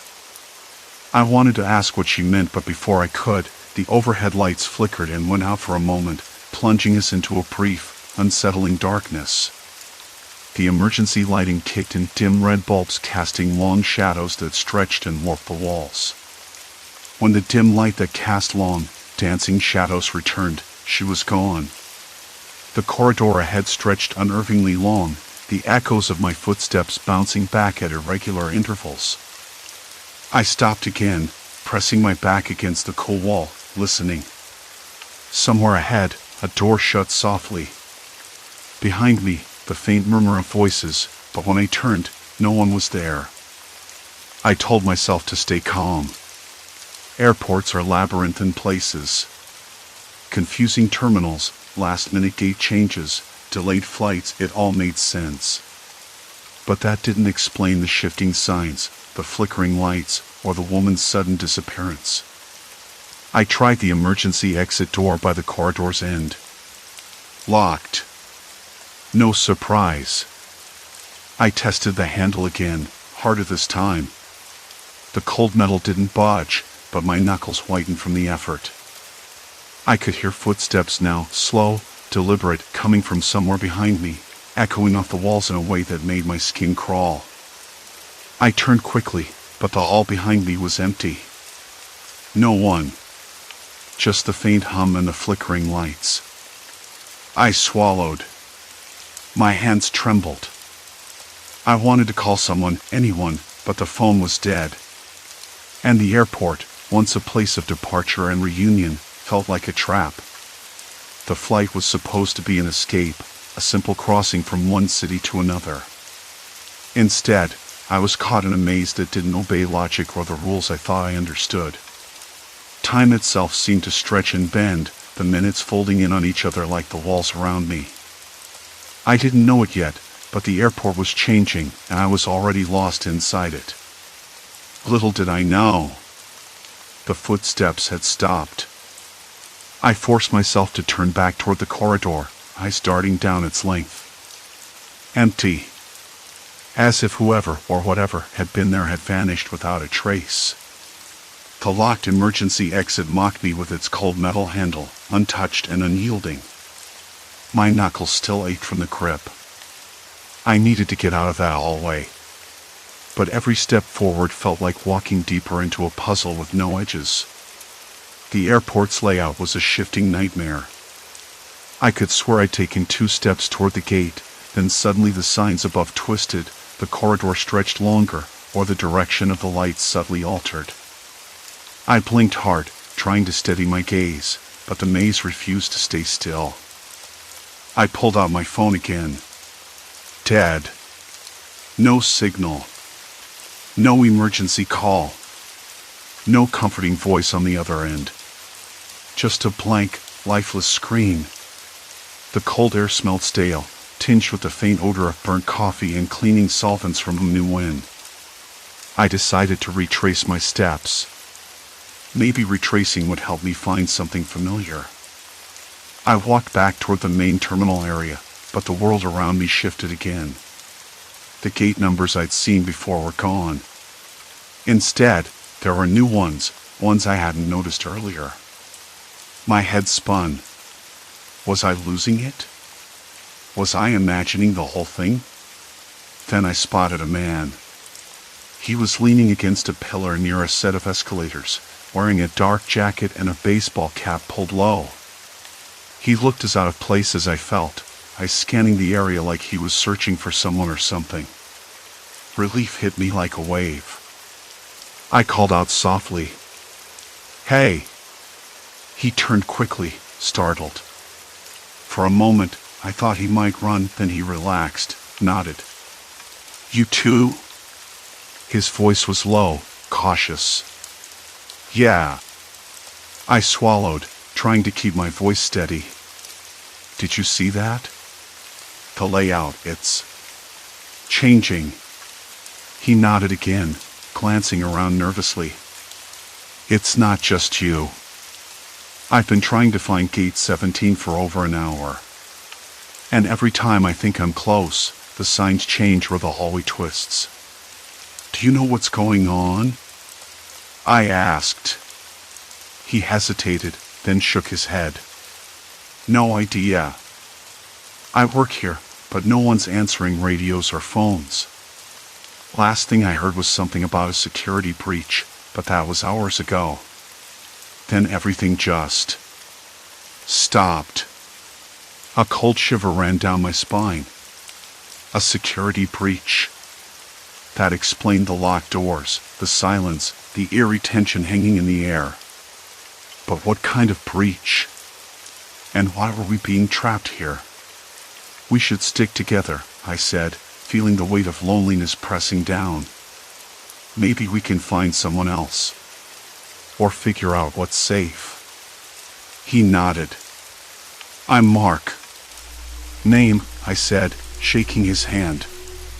We moved cautiously through the shifting terminals, trying to mark our path as best we could. I tore bits of paper from my notebook, folding them into tiny items and leaving them on the floor. Sometimes I glanced back and saw them gone, replaced by clean tiles or different debris. The feeling of being watched crept under my skin. Every shadow seemed to pulse with something hidden, every distant murmur just out of reach. I caught the faint sound of footsteps again, this time faster, lighter. Not the slow, deliberate ones from before. Someone else was here. "Did you hear that?" I whispered. Mark nodded. "Yeah, we're not alone." We rounded a corner and found a small group of travelers huddled near a coffee kiosk. Their faces were pale, eyes white with exhaustion and fear. One woman's voice caught my attention. They said the cameras are down. No one knows what's happening outside. Some people disappeared, just vanished. Vanished. The word echoed in my mind like a hollow drum. My hands trembled again, and I clenched them into fists. "We need to find a way out," I said, louder than I meant to. Mark scanned the group. Anyone got a radio? A middle-aged man shook his head. Phone's dead. Sat phones, too. Nothing. The flickering fluorescent lights overhead buzzed louder, and the smell of burnt coffee grew stronger. I noticed a peculiar metallic tang in the air, sharp and unsettling. I think there's something wrong with the building itself, I said. It's like it's alive, somehow. Or controlled. A young woman near the back shook her head. No, it's people. Someone's messing with us. The way the signs change, the doors lock. It's deliberate. I glanced at Mark. He looked grim. Who would do this?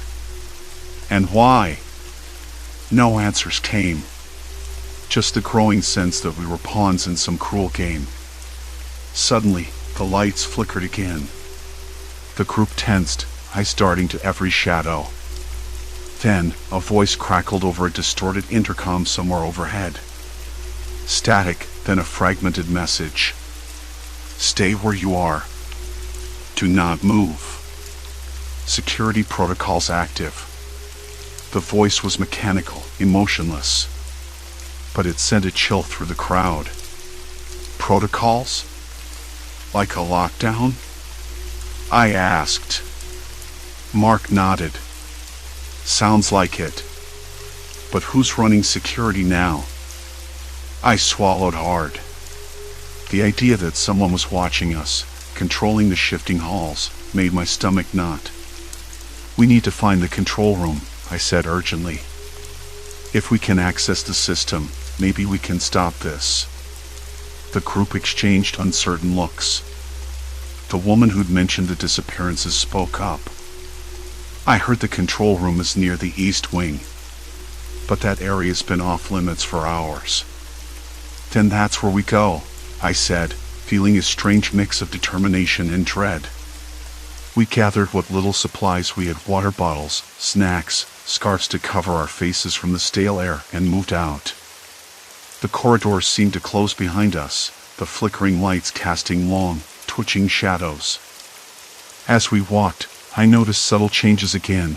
A signpost that had said Gate 12 now read baggage claim, and the tile pattern underfoot shifted from cold gray to a warmer beige. I could swear the temperature dropped, then warmed again in moments. The group stayed close, whispering nervously. Mark kept checking his watch, though I knew it was useless. Time had fractured here, stretched and folded in ways that made minutes feel like hours or seconds. Then, as we turned a corner, the sound of footsteps came again, closer this time. Not ours. Fast, purposeful. Hide, Mark hissed, pulling us into a recessed alcove behind a pillar. We pressed our backs to the cool concrete, breath held tight. The footsteps passed, echoing down the hall and fading. I could almost feel the presence, watching, waiting. When it was safe, we moved on, but the tension only thickened. I caught Mark's eye, and we exchanged a silent understanding. This wasn't random. Someone was orchestrating it all, using the airport's own architecture as a trap. Finally, after what felt like hours, we reached a heavy door marked Operations Center. It was ajar. Mark pushed it open slowly, revealing a dimly lit room filled with monitors, most flickering static, some dead. A few screens showed grainy images of other parts of the airport, corridors twisting and shifting like a living labyrinth. I stepped inside, the smell of old electronics and dust thick in the air. On a desk, a map lay spread out, but it was unlike any I'd seen, lines and items crisscrossed in impossible patterns. The terminals weren't just shifting randomly. They were being manipulated, rerouted. As I traced one of the lines with my finger, a sudden noise made us all freeze, a soft, mechanical click from behind the door. The room was no longer empty. A figure stepped in, silhouetted by the faint glow from the monitors. Calm, collected. Watching. Mark whispered, "Who are you?" The figure didn't answer. Instead, they moved toward the controls, fingers hovering over a keyboard. I swallowed hard, heart hammering. This was no accident. We stayed pressed against the pillar, the cold roughness biting through my thin jacket as the footsteps receded into a distant hum. The stale air tasted metallic, like rust in old circuits, and I swallowed hard, trying to steady the tremor in my hands. Mark's eyes flicked to his watch again, useless, like the rest of this place, but he didn't say a word. Neither did the others. Something had shifted in the weight of the air, heavier now, like the airport itself was holding its breath. The walls, once familiar, had gone rogue, bending and folding the layout with casual malice. The sign that had said Gate 12 now read baggage claim. The beige tiles underfoot felt warmer, almost sticky, a far cry from the cold gray slabs that had greeted us an hour ago. We were trapped. I glanced around, noticing how the fluorescent lights overhead flickered in irregular pulses, casting long jittery shadows that stretched and shrank with unsettling unevenness. The low murmur of distant announcements came in fractured bursts, half words and static, as if the airport's PA system was breaking down or being deliberately sabotaged. "Okay," Mark finally whispered, voice low enough not to rattle the walls. "We need to figure out what's going on. We can't just wander blindly." "But we can't stay here either," I said, swallowing hard. The idea of sitting tight in this shifting maze felt like signing our own death warrants. That thing, whatever it was looking for us. "Thing?" Jess shot me a sideways glance, her brow furrowed. "You really think it's not human?" I hesitated. "I don't know." But it felt deliberate. Like someone's controlling the whole damn place. Mark nodded. "I've been thinking about those cameras we saw near the checkpoint. They weren't just for security. I'm pretty sure someone's watching us and maybe even moving things around." A chill ran down my spine. Watching us, yes, but to what end? To trap us here? To play us like pieces on a board? I rubbed my arms, suddenly aware of a dry itch creeping over my skin. So, what? We're in some kind of live experiment? Some sick game? Jess's laugh was sharp, humorless. Sounds crazy, but at this point, I'm not ruling anything out. The group moved cautiously down the corridor, our footsteps muffled by the shifting carpet that now felt plush and unfamiliar. The scent of stale coffee and disinfectant was replaced by something acrid and electric, like ozone after a storm. I caught the faintest whiff of burnt plastic and something else, metallic and sharp, like blood but distant, not quite real. We reached a junction where the hall split three ways. The signs overhead had changed again, arrivals, departures, and a third, new label, staff only. The last one was marked with a symbol I didn't recognize, an angular shape that looked like a twisted letter M or W. "Staff only," Mark said, eyeing the door with suspicion. "That might be our way out." "Or a dead end," Jess replied, voice low. We debated, the tension thick enough to choke on. I wanted to argue for keeping to the main routes, but the pattern was clear, those led nowhere but deeper into the maze. The staff door was a risk, but it was a risk we had to take. Mark approached the door and tried the handle. Locked. Jess swore quietly. "Of course." "Maybe there's another way in," I suggested, scanning the walls for access panels or vents. The air was cooler here, almost frigid, making my breath come out in quick little puffs. I crouched to inspect the baseboard, running my fingers over the scuffed paint and cold metal trim. A faint vibration hummed beneath my fingertips, subtle but unmistakable. The building itself was alive with something crawling beneath the surface. Suddenly, a voice crackled from a speaker overhead. Harsh, mechanical, but unmistakably human. "Attention all passengers," it said, the tone flat and unsettling. Due to unforeseen circumstances, all flights are indefinitely delayed. Please remain calm and await further instructions. A dozen voices around me murmured in confusion and frustration. I looked up, trying to spot the speaker, but the ceiling panel shifted subtly, hiding the source. Unforeseen circumstances, Mark muttered. That's code 4, we're in trouble. Jess's eyes darted around nervously. If this is some kind of containment, that announcement is just to keep people from panicking. But it's not working. The corridor behind us had begun to shift again. The beige tiles rippled underfoot like a disturbed pond, warping the edges of the walls. I stumbled, grabbing Mark's arm. Watch it, he hissed, steadying me. The temperature dropped suddenly, sharp and biting, as if a window had opened onto a winter storm. I hugged myself, teeth chattering. The smell of burnt plastic grew stronger, and I could swear I heard a faint metallic scraping echoing down the hall. Is someone out there? I whispered, eyes wide.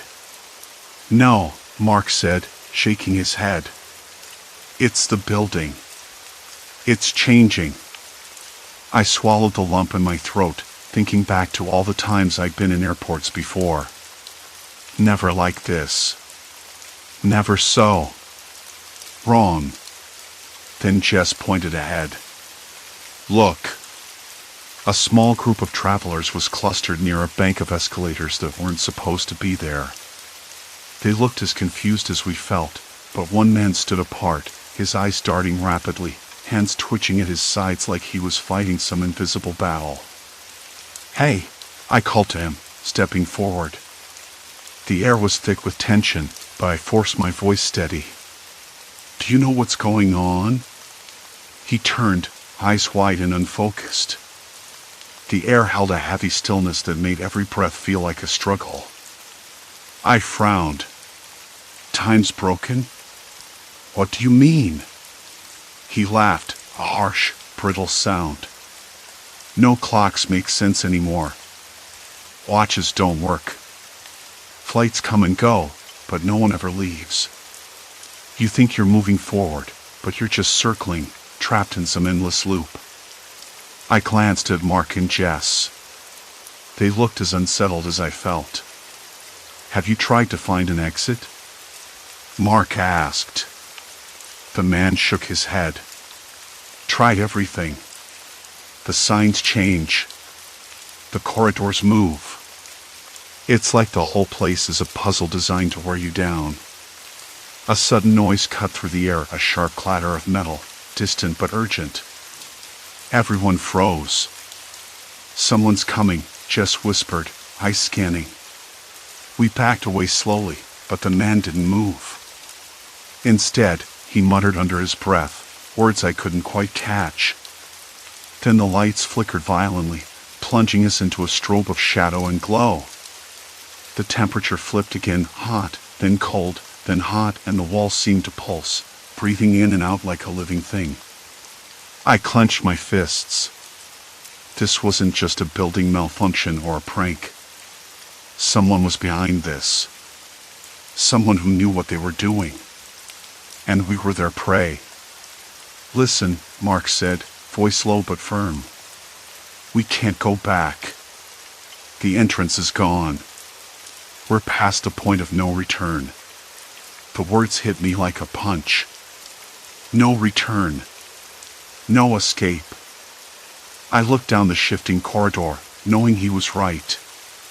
The airport had swallowed us whole, and whatever game was being played here didn't have rules we could understand. I swallowed bile, trying to keep the nausea at bay. The man's words echoed in my mind, time broken, endless loops, no one leaves. We're stuck, I said quietly.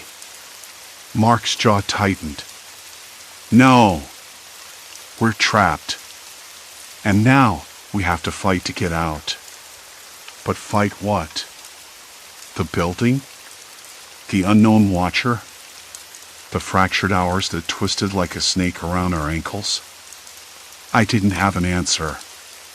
But I had no choice but to keep moving. because standing still meant disappearing. And I wasn't ready to vanish yet. The man's eyes flickered toward me, wide and frantic, like a cornered animal's. "You don't understand," he said, voice cracking. "They're watching. Always watching." His words scraped against the edges of my sanity, like a slow grind of stone. I wanted to back away but found my feet rooted to the cold tile. Mark stepped forward, blocking me with his broad frame. "Who's watching? What are you talking about?" The man's hands jittered again, fingers twitching as if trying to grasp something invisible. "The shifting. It's not just the layout. It's the people too. They change. They're not who they say they are." I saw one, his voice dropped low, trembling, smiling like they knew what I was thinking before I did. The scent of burnt plastic thickened, almost choking me, and the flickering lights overhead cast long, warped shadows that made the walls seem like they breathed. Jess gripped my arm, nails digging into my skin. I swallowed hard, tasting the bitter tang of fear mixed with stale coffee that clung to the air. "Look," I said, voice steadying despite the cold racing through my veins. "We've been trapped here for hours. We need to find a way out before something worse happens." The man laughed, short, sharp, and completely without humor. "Out? There is no out. The airport folds back on itself. You think you're moving forward, but you're just circling deeper.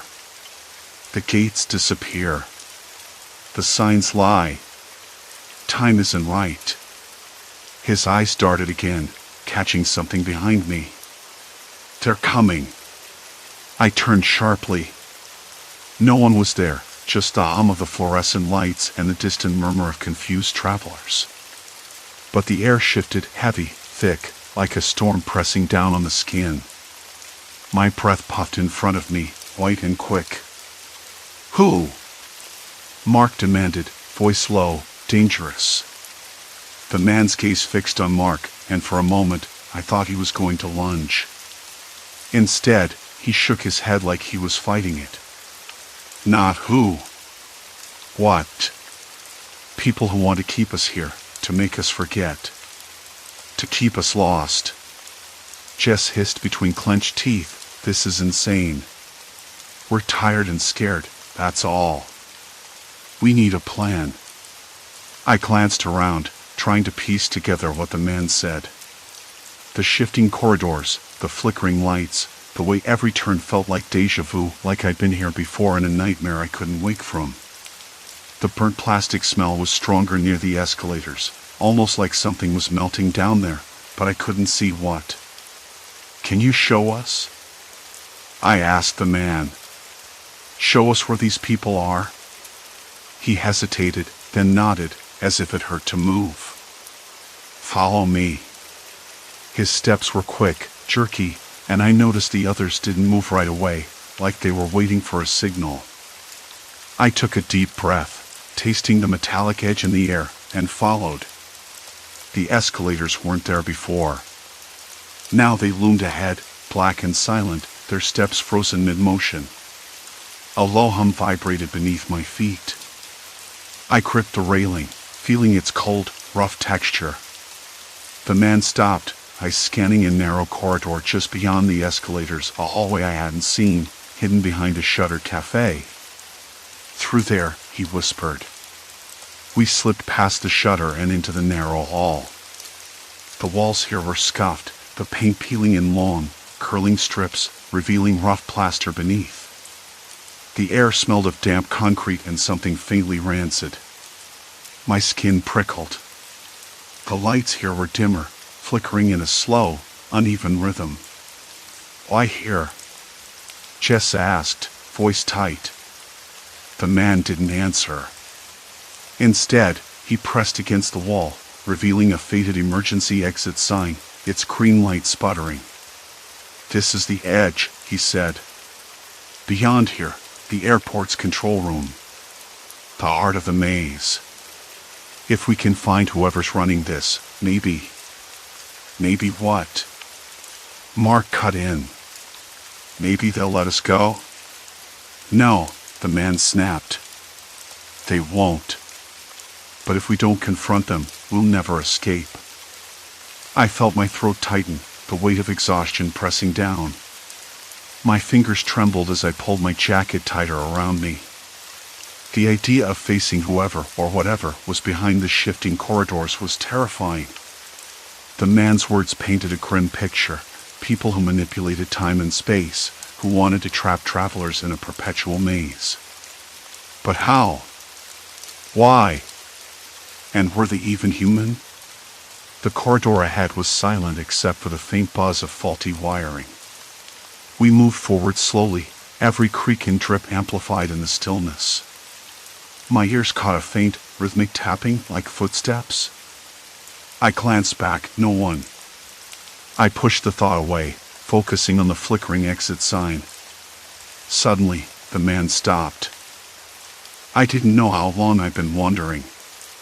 Hours, maybe more. The airport stretched on like some cruel, endless puzzle, every corridor folding back on itself, every gate replaced by another stairwell or a blank wall. My shoes had worn thin, the soles slick from the polished floors I couldn't escape. The air smelled stale, a mix of cold air conditioning, faint perfume, and something else like burnt coffee left too long, or the faintest trace of sweat from a forgotten backpack. I tasted it in my mouth, bitter and sour. The shifting layout had stopped feeling like a trick. It was real. Or at least, as real as anything had been since I boarded that flight that never left the gate. I tried to keep track, marking walls with my pen, folding receipts into tiny item pointing the way I'd come. None of it mattered. The item disappeared, the marks erased, the receipts vanished like they'd never existed. It was as if the airport itself was rewriting history, erasing my path and remapping the maze beneath my feet. I stopped near a bench, the metal cold against my palms as I leaned forward, trying to steady my breathing. My hands trembled not from cold, but from exhaustion, from the slow, gnawing panic that settled in my chest. I rubbed my face, the rough stubble scratching against my palms. Someone was watching me. I was sure of it. Hey! The voice was low, hesitant, and it came from just behind a pillar. I jerked my head up, heart thudding. A man stepped into view, his shirt rumpled, eyes darting nervously. He looked almost as lost as I felt, but there was something else, an edge of desperation. Do you know what's going on here? I asked, voice rough. I didn't expect an answer, but I needed to hear something, anything. He shook his head, swallowing hard. I've been stuck here for a while. Days, I think. No one's getting out. His words hit like a punch. Days? I hadn't even noticed time passing, not really. The clocks were all wrong, ticking backwards, forwards, or not at all. Why? I pressed, leaning in despite myself. Is there a reason? A pattern? He looked around, voice dropping. I don't think it's random. It's like someone's controlling it. Moving the walls, the gates, the signs. We're prisoners of the airport itself, or whoever's running this place. I laughed, bitter and short. Sounds like a conspiracy theory. Maybe, he said, eyes flicking to the corridor behind me. But there's more. People have changed since they got trapped. Not physically, but his voice trailed off. I knew what he meant. The quiet desperation, the way people stopped talking, stopped trying. They became shadows, fading into the shifting walls. I don't want to become a shadow, I said fiercely, standing up straighter. There has to be a way out. We moved together then, two lost travelers in a prison of terminals and gates that turned against us. We tried to map the corridors with our feet, to mark the walls with anything we could find, a torn ticket stub, a crumpled receipt, even scratches in the plaster. but the airport swallowed it all. The marks disappeared, the signs changed, and the layout shifted beneath us like a living thing. Hours passed. Or was it days? The lights flickered overhead, casting long, jittery shadows. The air grew colder, more oppressive. I could hear murmurs in the distance, other trapped souls, whispering to themselves, sometimes calling out, but never close enough to help. At one point, we found a small cafe, deserted except for a barista behind the counter. She looked up as we entered, eyes wide with something close to relief. "You're not alone," she said, voice barely above a whisper. We sat at a table, the faint smell of burnt coffee stronger here, and she told us what she'd learned. The airport's layout wasn't just shifting, it was designed to trap people, to confuse them until they stopped trying. She called it the fracture. Time itself splintered inside these walls, moments folding over each other, making it impossible to know what was real or when. The longer you stayed, the harder it became to hold onto your sense of self. I looked down at my hands, knuckles white from gripping the edge of the table. She was right. I was slipping, losing pieces of myself in this maze. The man beside me nodded slowly, his face pale and drawn. "We have to fight it," I said quietly, though my voice shook. "Hold on to who we are, no matter what." The barista smiled faintly, reaching into her apron pocket. She pulled out a small, battered notebook. This helped me. Writing things down, reminding myself what's real. I took the notebook gently, pages filled with notes, sketches, and names. A lifeline. We left the cafe with new resolve, moving deliberately, refusing to let the maze swallow us whole. The shifting walls still tried to confuse us, but we had a thread now, a way to anchor ourselves to reality. Each step was a battle, but we fought through the twisting corridors and endless gates. Then, just when hope felt distant, we saw it, a sign that didn't change. Gate 27. Our original destination, the gate we boarded hours, days ago. It was steady, solid, unyielding. We ran.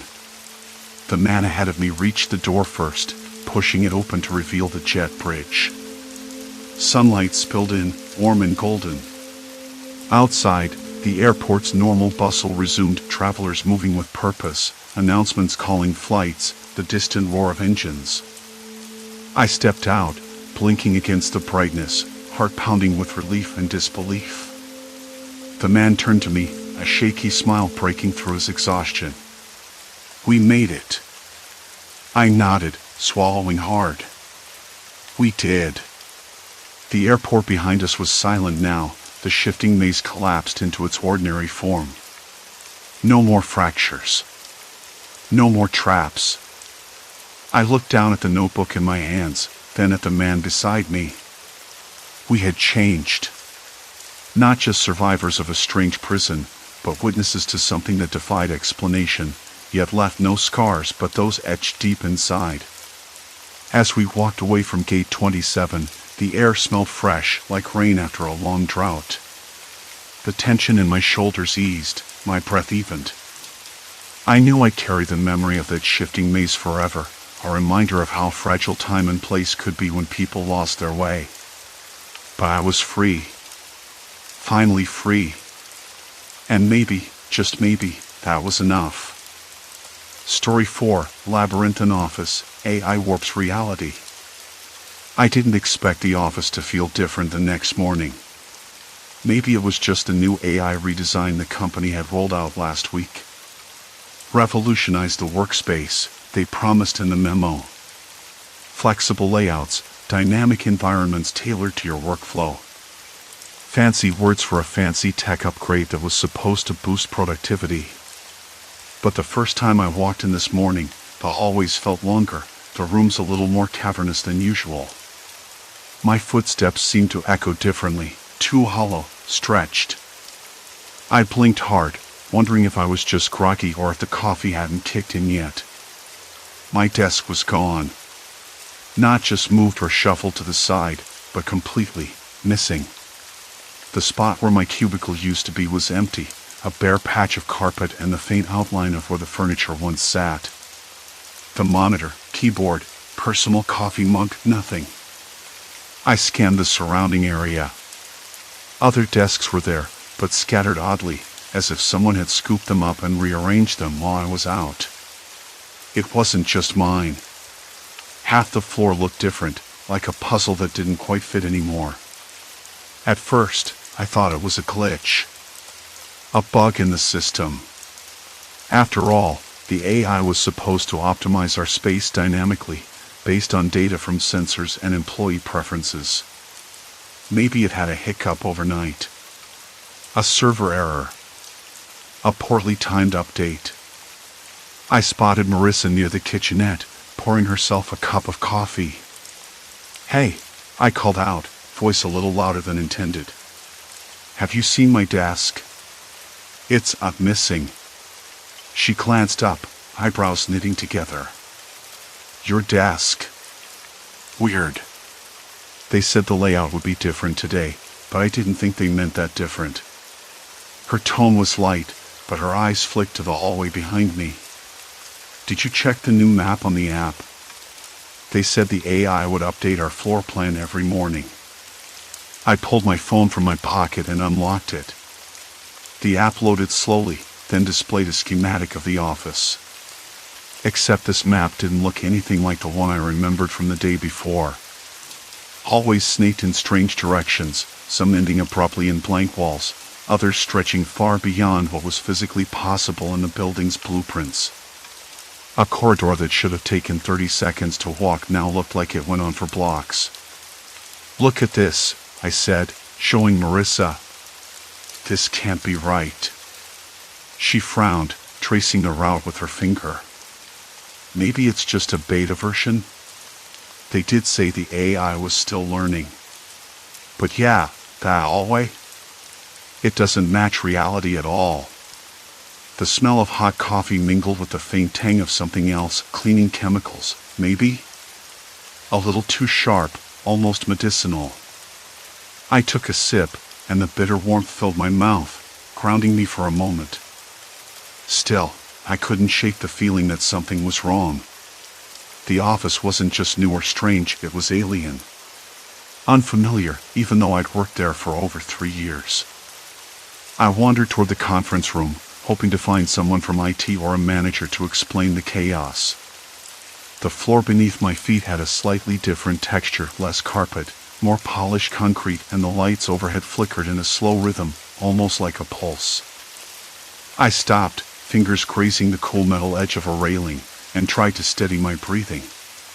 The familiar buzz of the air conditioning was louder here, almost oppressive. "Hey, you lost?" a voice called from behind. I turned sharply. A man in a dark suit leaned casually against the doorframe, arms crossed. He wasn't someone I recognized. His eyes were sharp, but there was a strange glint, too precise, too calculating. "No," I said quickly, forcing a smile. "Just trying to find my desk."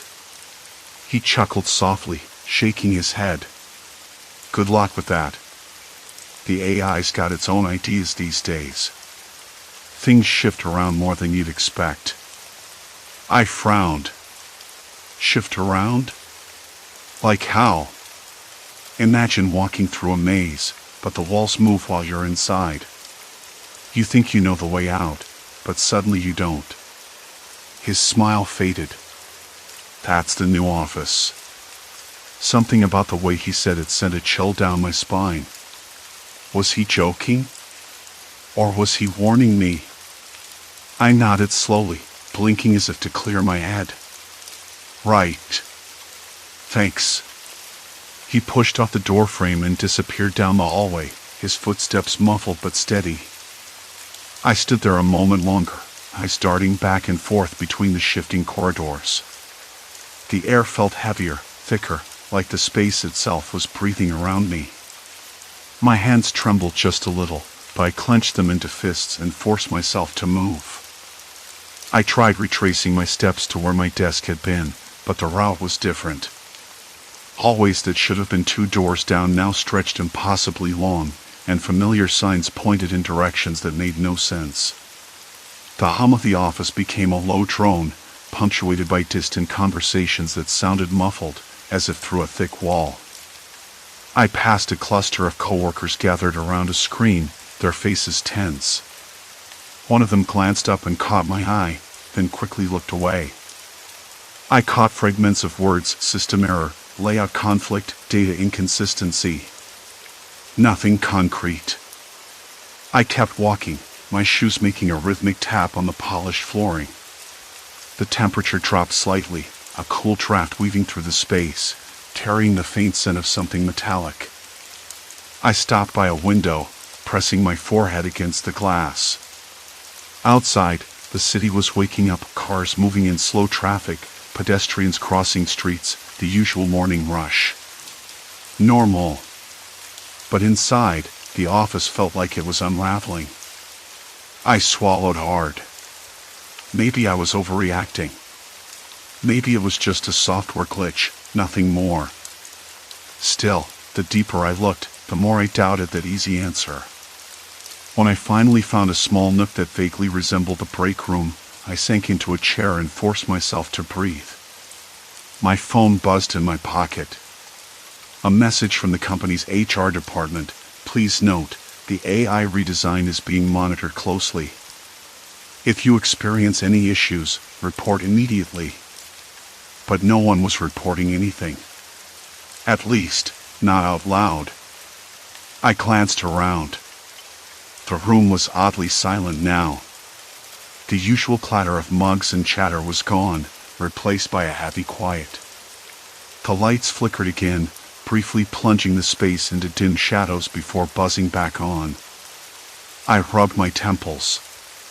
Something about the whole situation was grinding under my skin. I felt like I was caught in a game I didn't understand, trapped inside shifting walls that didn't belong to me. And the worst part was that I couldn't tell if the AI was just malfunctioning or if someone wanted me to believe it was. The hum of the fluorescent lights overhead buzzed in my ears like a distant, relentless drone. I sat in that cramped break room corner, the chipped plastic chair digging into my thigh, the stale scent of burnt coffee and disinfectant thick in the air.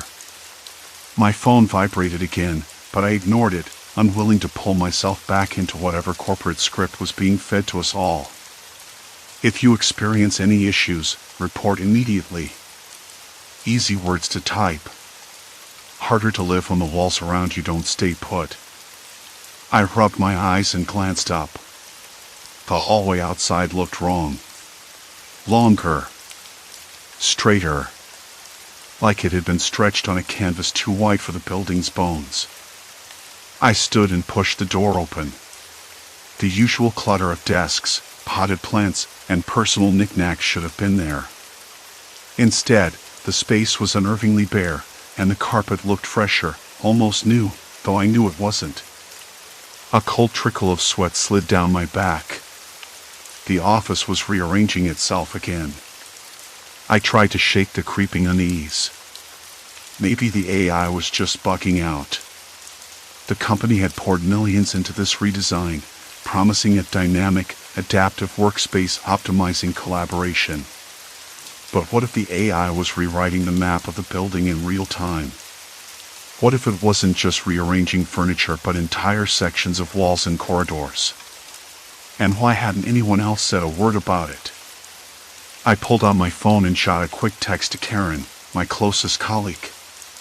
If anyone would notice, it'd be her. Did you notice the layout today? It's all wrong. Hallways longer. Desks missing. You see this? No reply. Not yet. I wondered. The corridor stretched endlessly ahead. The lights flickered intermittently, a staccato beat that set my nerves on edge. I passed a door marked Conference Room B, but the room inside was empty, no chairs, no projector, just a blank whiteboard smeared with what looked like faded marker stains. I touched the wall. The paint felt smoother than I remembered, colder somehow. I made my way to the main floor, hoping to find someone.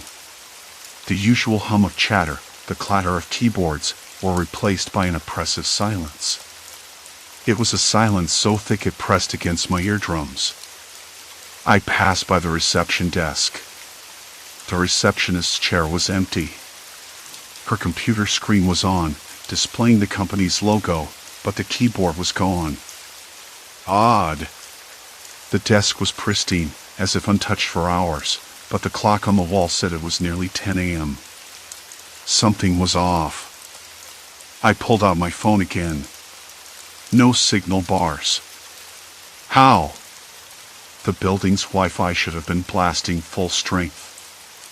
I swallowed hard. That's when I heard a faint noise, a shuffling behind a nearby door. I approached slowly, ears straining. The sound stopped. I knocked gently. Hello? I called. Is someone there? No answer. I took a deep breath and pushed the door open. Inside, a small storage room. Boxes stacked high, dusty files. But then I saw it, a notebook lying open on a table, its pages scribbled with frantic handwriting. I stepped inside, heart thudding. The writing was shaky, almost illegible in parts. The AI isn't just rearranging furniture. It's rewriting pathways. Trapping us. I don't know who's behind this, but it's no accident. I've tried to leave. Every door leads back inside. The building is alive. I blinked. Alive? No. That was ridiculous. I forced myself to stay rational. But the notebook didn't belong to me. It wasn't mine. I had never seen it before. Suddenly, a voice behind me. Looking for this? I spun around. A man stood in the doorway, his smile thin, ice cold. He held a second notebook, identical to the one on the table. I've been watching you, he said softly. You're starting to see what's really going on. My hands trembled. Who are you? He shrugged, stepping into the room with measured calm. Call me an observer. Let's just say I'm interested in how far the AI's influence goes. I swallowed. You know what's happening here? He nodded. More than you do. The AI's been given control over the building's infrastructure, lights, doors, climate systems. It's all connected.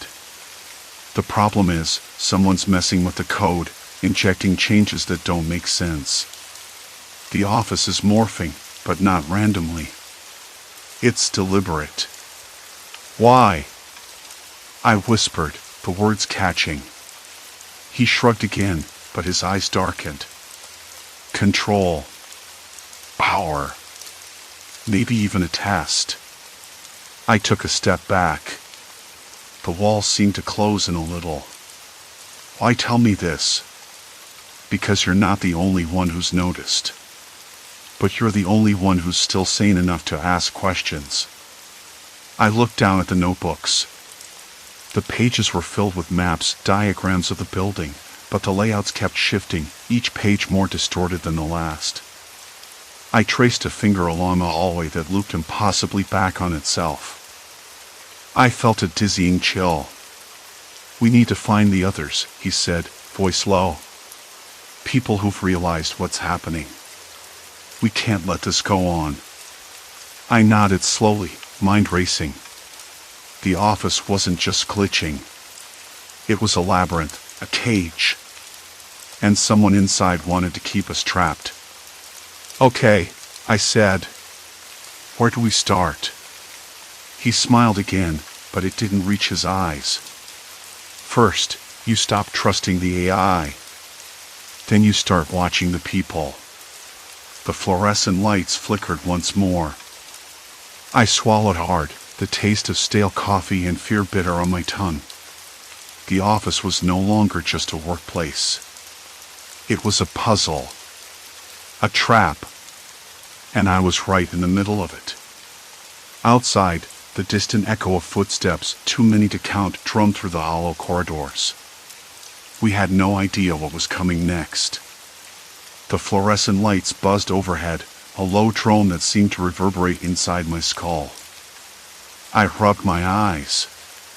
The shadows in the corners of the room had deepened, stretching unnaturally with the flicker of the failing lights. A distant thud echoed down the hall, too heavy to be footsteps, too rhythmic to be random. The building was breathing.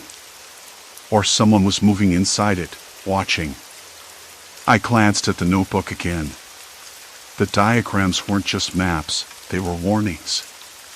Each shift in the layout corresponded to a pattern, one that the AI's redesign had no right to produce.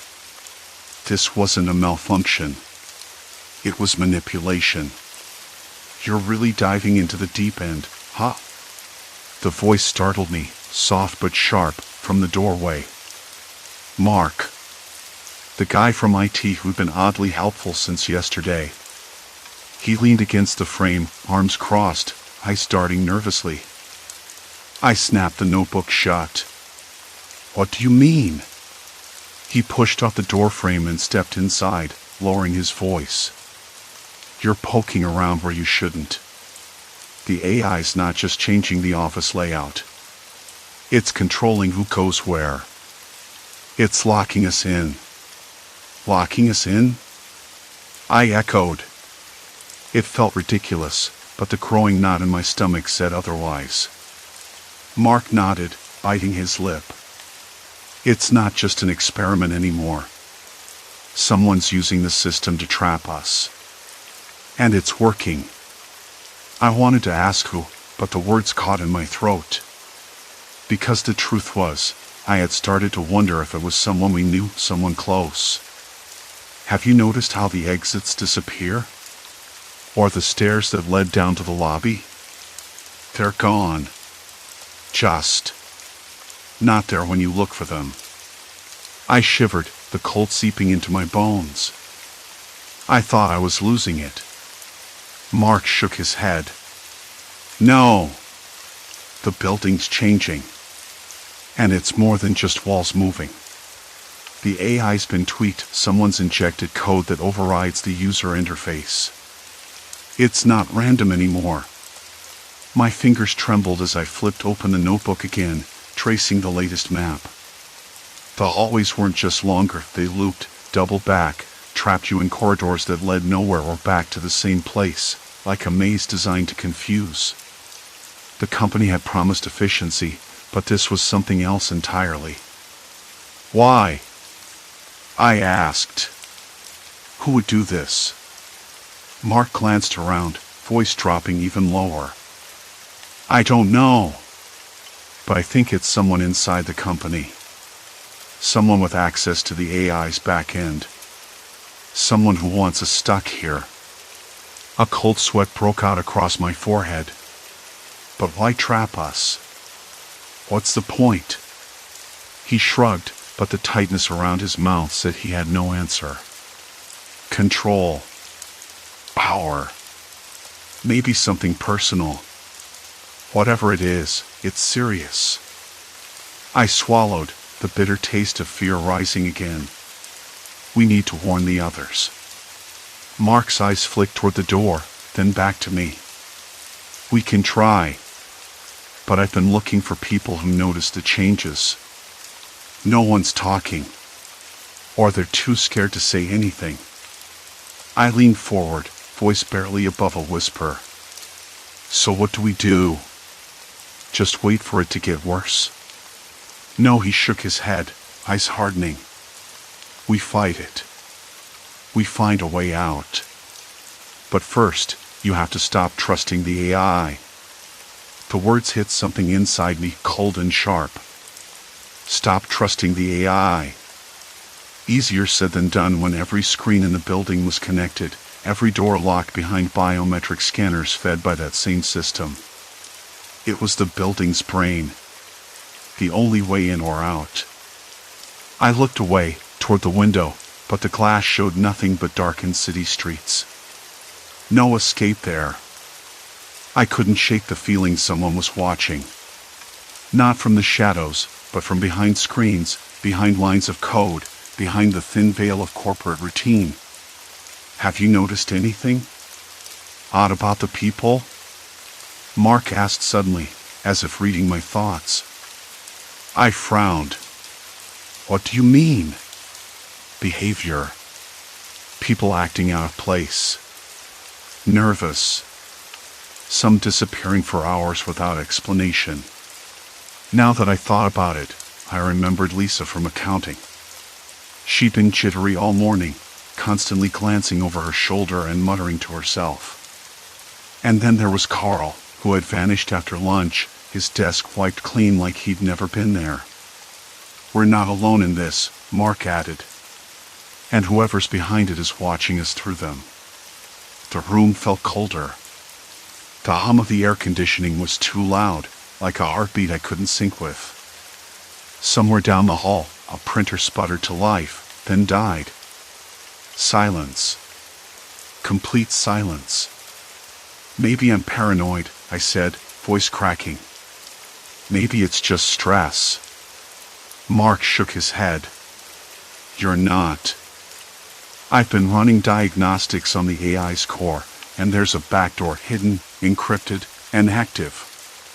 Whoever put it there can change the layout whenever they want. They can isolate us, cut off communications, erase our presence. I swallowed hard. No one can get in or out without them knowing. He nodded grimly. Exactly. A sudden chill ran down my spine. The office wasn't just a workplace anymore. It was a prison, and the guards were invisible. I closed the notebook with a snap.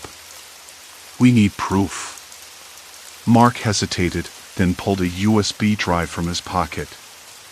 I downloaded some logs last night. Changes the AI's been making. You won't believe how deep this goes. I took the drive, fingers numb. We expose this, and what? The company will listen? He laughed, but it was hollow. No one cares until it's too late. We're already past that point. The air felt heavier, thicker. The walls seemed to lean in, closing around us. I wanted to run, to scream, to get out, but the only way out had vanished. Then what? I asked. Mark's eyes met mine, steady and dark. Then we find the others. We band together. Because if we don't, this place will swallow us whole. The lights flickered again, and the smell of burnt plastic drifted into the room. My pulse quickened. The distant echo of footsteps returned, louder now, closer. Too many to count. I looked down at the USB drive in my hand. Holding it felt like clutching a lifeline in a sea of shifting walls. We're in this, Mark said quietly. There's no turning back. And for the first time, I believed him. The office was no longer just a puzzle or a glitch. It was a trap with no escape. And someone inside was pulling the strings. I had to find out who before the building swallowed us all. The moment the lights flickered out, the silence hit like a punch. Then the emergency lights kicked in, weak and red, casting long, jittery shadows that stretched along the walls like fingers. The burnt plastic smell was stronger now, sharp and choking, mixed with that faint chemical tang of something overheated. It made my eyes water. Stay close, Mark whispered. His voice barely a thread, but steady enough to ground me. The hallway outside was unrecognizable. Or maybe it was the same, but twisted like the building was warped around us. The ceiling arched higher than before, the floor panels creaked underfoot, and the walls seemed to pulse, just a little, as if they were breathing. The fluorescent hum was gone, replaced by a low, vibrating drone that buzzed in my ears. I swallowed hard. Where'd we go? Mark didn't answer at first.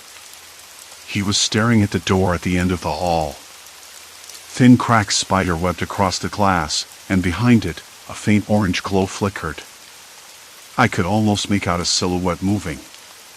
Slow. Deliberate. Someone's there, I said, voice barely above a whisper. Maybe more than one, Mark said. His eyes didn't leave the glass. I wanted to reach out, knock, call their names. But my fingers trembled, and the USB drive slipped, clattering against the rough concrete floor. The sound echoed, sharp and alien in the oppressive quiet. Damn it, I muttered, dropping to my knees to grab it. Mark crouched beside me. We can't just stand here. The layout's changing faster now. If we don't move, we'll be stuck. I nodded, trying to steady my shaking hands. The drive was cool against my skin, a cold reminder that this wasn't some glitch or trick. Someone wanted us trapped, and they were watching. Behind us, the hallway stretched impossibly long, twisting away into darkness. I squinted, trying to see if any doors were still there, any sign of the offices we'd known, but everything was a blur of shifting walls and uneven floors. The smell of burnt plastic was worse here, almost suffocating. Mark, what if there's no one left to help us? No others? My voice cracked. He looked at me then, eyes dark and tired. We have to believe there are. Otherwise, we're done. The glow behind the cracked door flickered again, then vanished. I glanced back. The hallway behind us was narrowing, the walls inching closer like slow-moving jaws. The air grew hotter, thick with that burnt smell and something else, a dampness, like mold or rot, crawling under my skin. Let's move, Mark said, voice low and urgent. We stepped forward, my shoes scraping against the rough floor. Every step felt heavier, like the office itself was pulling us down. I kept glancing back, half expecting the walls to close in completely or for someone to jump out from the shadows. The door at the end of the hall was locked, but the handle was warm to the touch. The kind of warmth that made you question if someone had just been inside or was still lurking nearby. I pressed my ear against the glass. Nothing but the faint hum of the building's failing systems. We're not alone, Mark said suddenly, voice barely audible. I spun around, heart pounding. There was movement in the darkness behind us, shapes shifting just beyond the red light's reach. Footsteps. Not one pair, but many. Slow. Calculated. They weren't coming to help. I gripped the USB drive tighter. We need to find a way out, I said, voice trembling. Before. A sharp click echoed through the hall. The emergency lights flickered again, plunging us into total darkness for a second. When the red glow returned, the hallway was gone. The walls had shifted again, closing off the way back. The narrow corridor had transformed into a small, claustrophobic room with no windows, no doors, just blank walls staring back. My chest tightened. The air was stifling, thick with dust and that metallic tang of old wiring. I could hear the footsteps now, circling outside, slow and patient. Mark pressed his back against the wall, eyes scanning for any weakness. They're hurting us, he said. They want to trap us. Why? I whispered. Who are they? Mark's gaze dropped to the USB drive in my hand. Because someone here is in control. And they don't want us leaking what we know. The walls seemed to close in further. I could feel the building's heartbeat, cold, mechanical, relentless. The air grew colder suddenly, chilling my neck, making the hairs stand up. I shivered, though sweat slicked my palms. A voice crackled through the intercom overhead. Static first, then a calm, controlled tone that sent a chill deeper than the cold. You're making this harder than it needs to be. Mark's head snapped up. Show yourself. Silence. Then the voice again. You think you can outsmart the design? This isn't a game anymore. The intercom clicked dead. I swallowed hard, the USB drive burning a hole in my palm. My mind raced. This was no accident. No malfunction. Whatever was happening here was deliberate. Someone had rigged the building to trap us, to disorient us, to break us down. The footsteps grew louder, circling closer, then paused. Silence. Complete silence. Then a faint tapping at the wall. Slow. Measured. Like a signal. I looked at Mark. His jaw was tight, eyes narrowed. They want us to panic. I nodded, trying to steady my breath. We can't let them win. The tapping stopped, replaced by the soft hum of the building's systems rebooting. Lights flickered weakly, and the wall shifted again, opening a narrow passage just wide enough for us to slip through. We didn't hesitate. The corridor beyond was colder, darker. The air smelled like wet concrete and something sharp, like the scent after a storm. My shoes echoed hollowly on the cracked floor tiles. Every instinct screamed at me to run, but I forced myself to move slowly, deliberately. Mark tapped his hand close to mine, steadying. We're close to the server room, he said. If we can access it, we might find a way to stop this. I nodded, but doubt gnawed at me. The building was alive with threats, and whoever was guiding this nightmare had anticipated every move. Suddenly, a voice from behind us, calm and cold. Going somewhere? We spun around. A figure stood silhouetted in the faint light, arms crossed. Familiar yet alien in this distorted place. It was Lisa, our team lead. Or was it? Her smile didn't reach her eyes. You really think you can break the system? You're just playing into their hands. Mark stepped forward. Who's they? Who's behind this? Lisa's gaze flicked to the USB drive. You're already too late. The building decides who stays and who disappears. Her words hit me like a slap. Disappears. The office felt different that morning. Not just the usual odd shifts, hallways that stretched a little longer, desks that vanished or appeared where they shouldn't, but a quiet that settled over the place like a thick fog. Even the hum of the fluorescence seemed softer, less steady. I noticed it the second I stepped through the glass doors. The air had a strange metallic tang, like freshly sharpened pencils mixed with something corrosive, maybe the faint scent of solder from the server room. It made my throat itch. I paused in the lobby, glancing around. The layout was off again, but this time it wasn't just the geometry. The whole building felt alive. Not in a welcoming way. More like it was holding its breath, waiting to see what I'd do next. I rubbed my hands together, trying to shake off the unease. My palms were clammy, and the skin on my knuckles was dry and cracked. I could taste the back of my throat, a bitter dryness that no amount of water seemed to fix. The coffee machine in the break room was still broken, a cruel joke at this point.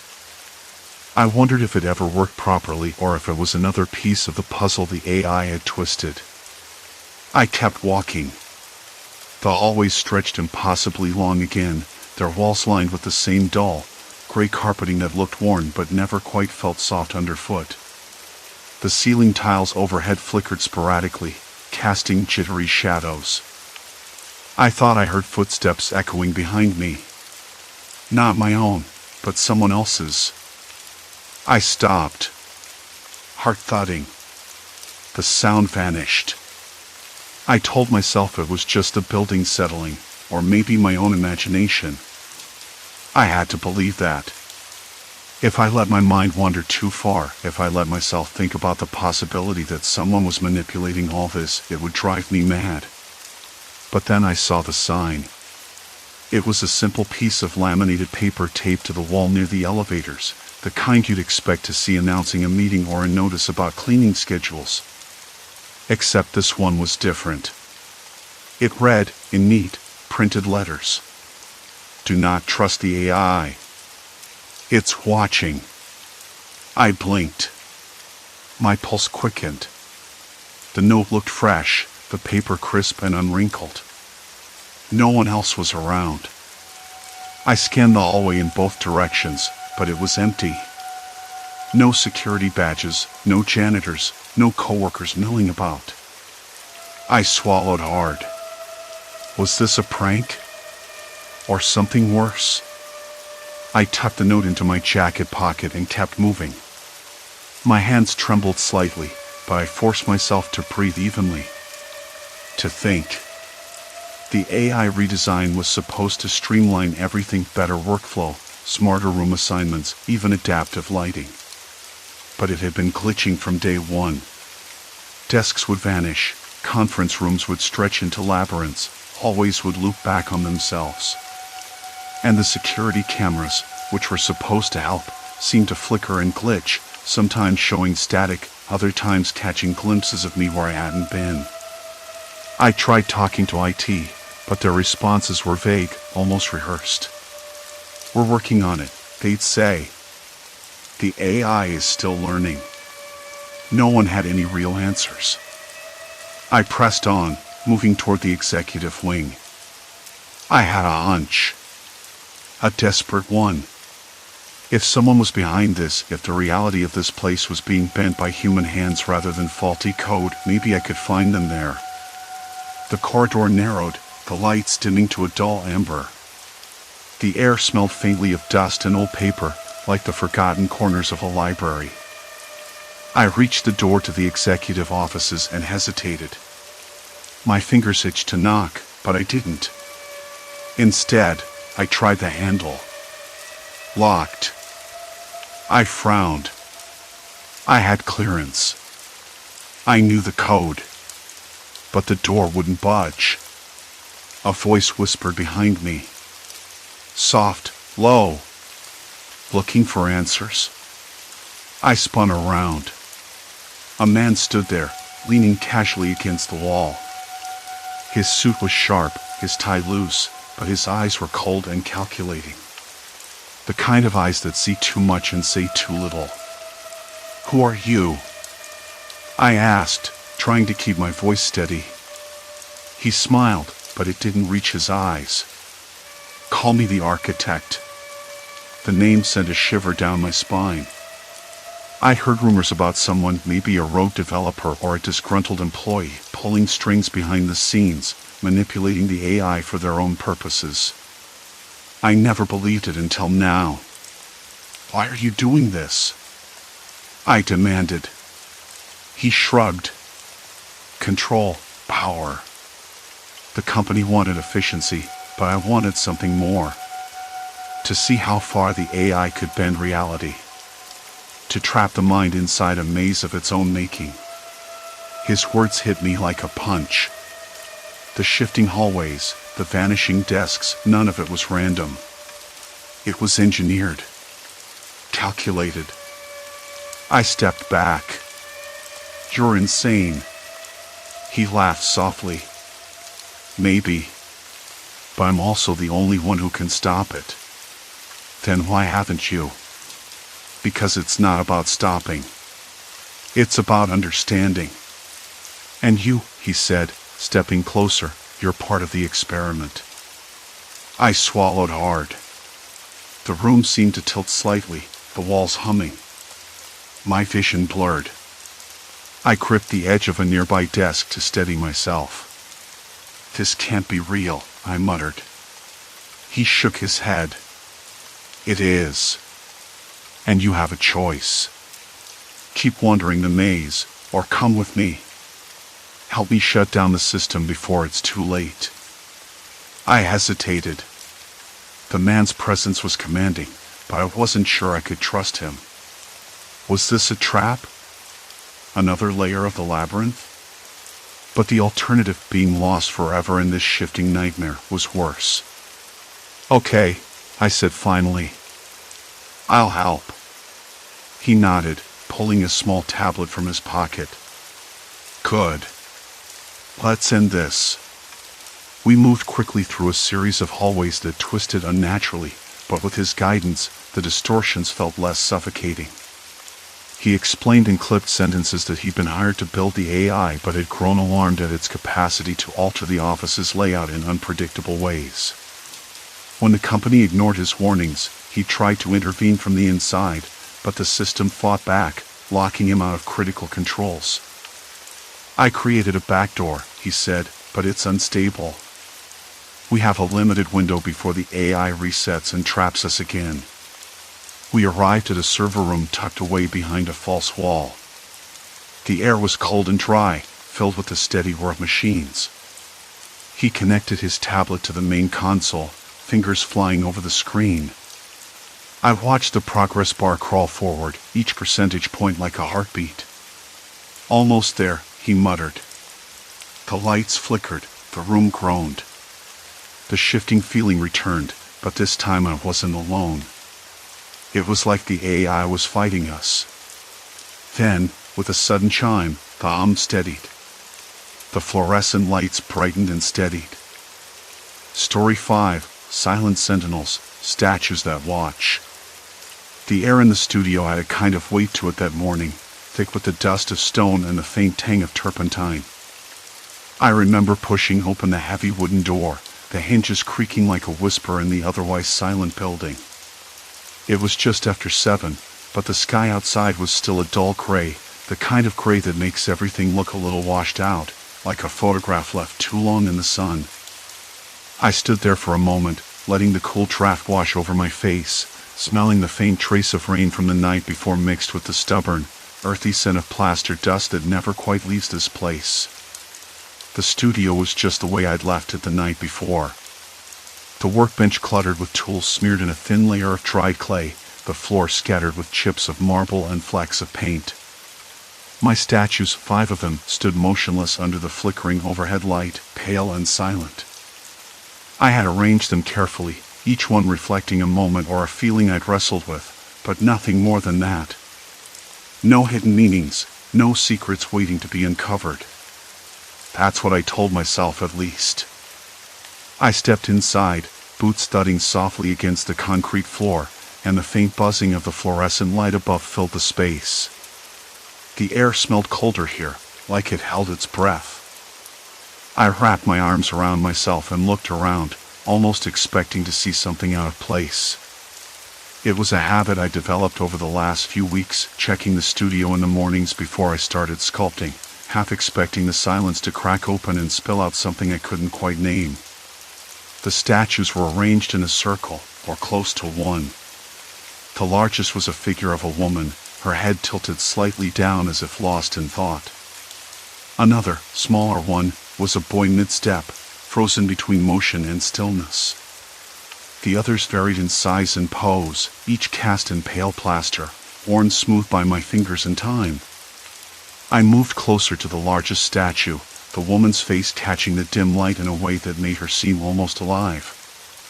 I reached out and brushed my fingers along her cheek, feeling the cool hardness beneath my skin. That's when I noticed it, the faintest shadow, a tiny crack along her jawline I hadn't seen before. Odd. I'm sure I would have caught it last night. I stepped back and glanced at the boy. Something was off. His arm, which I was certain had been pressed tightly to his side, now jutted out slightly, the fingers curled in a way that looked unnatural. I frowned, my chest tightening for no clear reason. The statues hadn't moved at all since I left. I would have noticed. Maybe I'm just tired, I muttered to myself. The studio was quiet except for the low hum of the light and the occasional creak of the old building settling. I shook my head and crouched down beside the boy, running my hand over the plaster surface. No tools around, no evidence of someone slipping in during the night. I'd locked the door, had to have done. Still, the shift nagged at me, a small flicker of unease that I couldn't shake. I stood and moved toward the window, pushing aside the grimy glass to let in some fresh air. The street outside was deserted except for a stray dog trotting down the sidewalk, its nails tapping softly against the pavement. The sky had lightened marginally, but the clouds hung low and heavy. A distant siren wailed somewhere, then faded. I closed the window and turned back to the statues. Maybe it was nothing. Just a trick of the light, or my imagination playing tricks after too many late nights. Still, I couldn't help but glance again at the boy's outstretched hand. The fingers looked deliberate, like they were trying to point at something. Hard to believe, I know. I wasn't alone in this studio, of course. I had friends, close ones, who came by often, sometimes to watch me work, sometimes just to talk. They knew the statues well. I could ask them. But something made me pause. What if they noticed the changes too? The thought made my throat tighten. I shuffled over to the workbench and picked up a small chisel, the metal cold and dull in my hand. I tapped it twice on the wood, a nervous rhythm. I had to focus. There was no way these shifts were random. It felt deliberate, like someone was rearranging memories, twisting truths into shapes I couldn't yet see. I sat down heavily on the wooden stool, the grain rough against my palms. The studio felt smaller suddenly, the shadows deeper. I could hear my breathing, steady but too loud in the quiet. My fingers trembled slightly as I reached for the largest statue again, tracing the new crack along her jaw. A migraine began to throb behind my eyes, slow and insistent. I rubbed my temples, tasting the bitterness of tension on my tongue. Why would the statues change? Who could have done this? It wasn't vandalism, there was no damage beyond the subtle shifts in posture, the impossibly fine details that no sculptor could have carved overnight. I sighed and ran a hand through my hair, the strands sticking up in odd directions. I know how that sounds. Maybe I'm losing it. But then the studio door creaked, just a whisper at first, then a little louder. I froze. Is someone there? I called, voice cracking slightly. No answer. Only the statues. Silent. Watching. And the boy's fingers, still pointing. The night pressed in close behind me, thick and humid despite the studio's cracked window. The creak had come from the door again. I hadn't moved. Not even a blink. It was that subtle sound, the kind of noise you tell yourself is just the house settling, but something deep inside won't let you believe it. I swallowed hard, the taste of stale coffee and dust lingering in my mouth. My fingers twitched against the rough wood of the stool. I forced myself up, the migraine thudding behind my eyes like a slow drumbeat. The statues loomed in the dim light, their shadows stretched and warped against the peeling walls. The largest figure, the woman with the cracked jaw, seemed to catch the light differently now, her eyes somehow sharper, more knowing. I circled the room, flashlight in hand, scanning every inch. The beam trembled slightly, catching the faintest traces of movement. No, not movement, but changes. A shift in the angle of a head, a subtle curl of fingers, a crease in a palm where none had been before. Each detail felt deliberate, calculated. I crouched near the boy's statue, the one with the accusing finger. The plaster was cold and smooth against my skin, yet somehow heavier, as if it carried the weight of secrets. I traced the line of his arm. There, pressed into the surface, was a tiny inscription I hadn't noticed before. It was so fine I almost missed it, a series of initials, MJ. My breath caught. Michael. My closest friend, the one who had been in and out of the studio more than anyone else. The thought sent a jolt through me.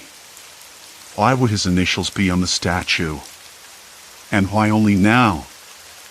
I backed away slowly, the flashlight beam flickering. A faint smell of turpentine and something else, something metallic, wafted from the corner where the smallest statue stood. I hadn't paid much attention to it before, a nondescript figure of a man with his head bowed. Now, the posture looked different. The man's hands were clenched tightly behind his back, knuckles white against the smooth plaster. I approached cautiously, heart tapping a slow rhythm against my ribs. My fingers brushed the statue's base. There, scratched into the surface, was a word, betrayal. The edges were jagged, uneven, like someone had carved it with a sharp tool. But I knew it wasn't me.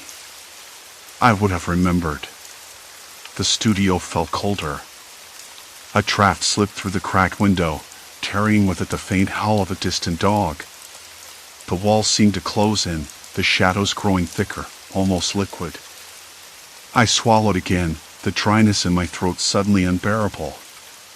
"Who's doing this?" I whispered, voice barely audible. No answer.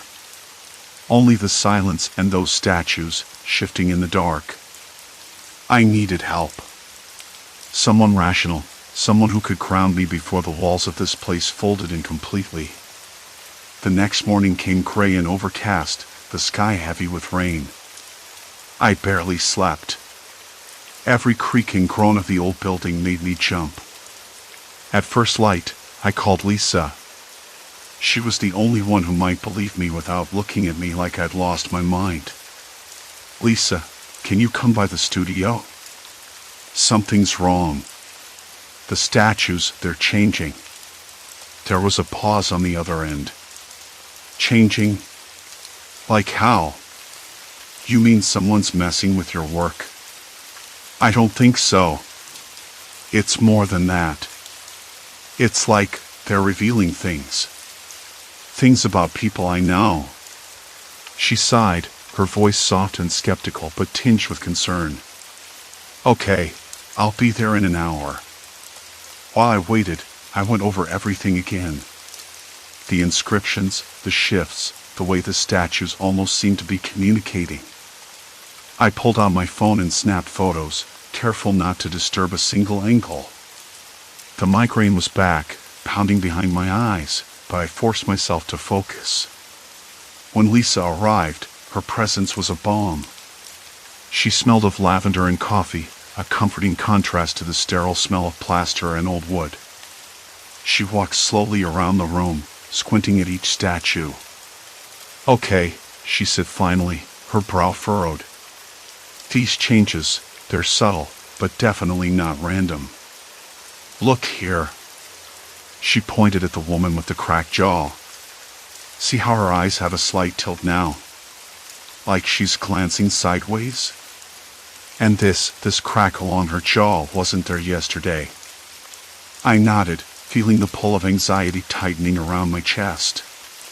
"It's like they're alive. Or maybe they're telling me something."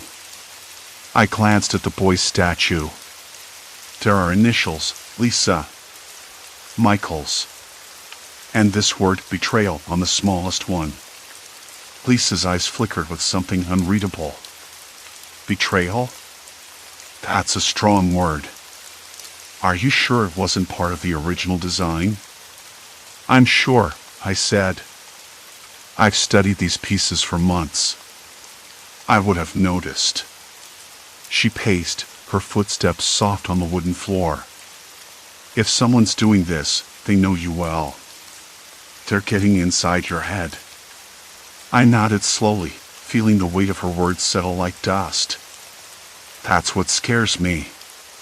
The rain started then, a steady patter against the studio's skylight.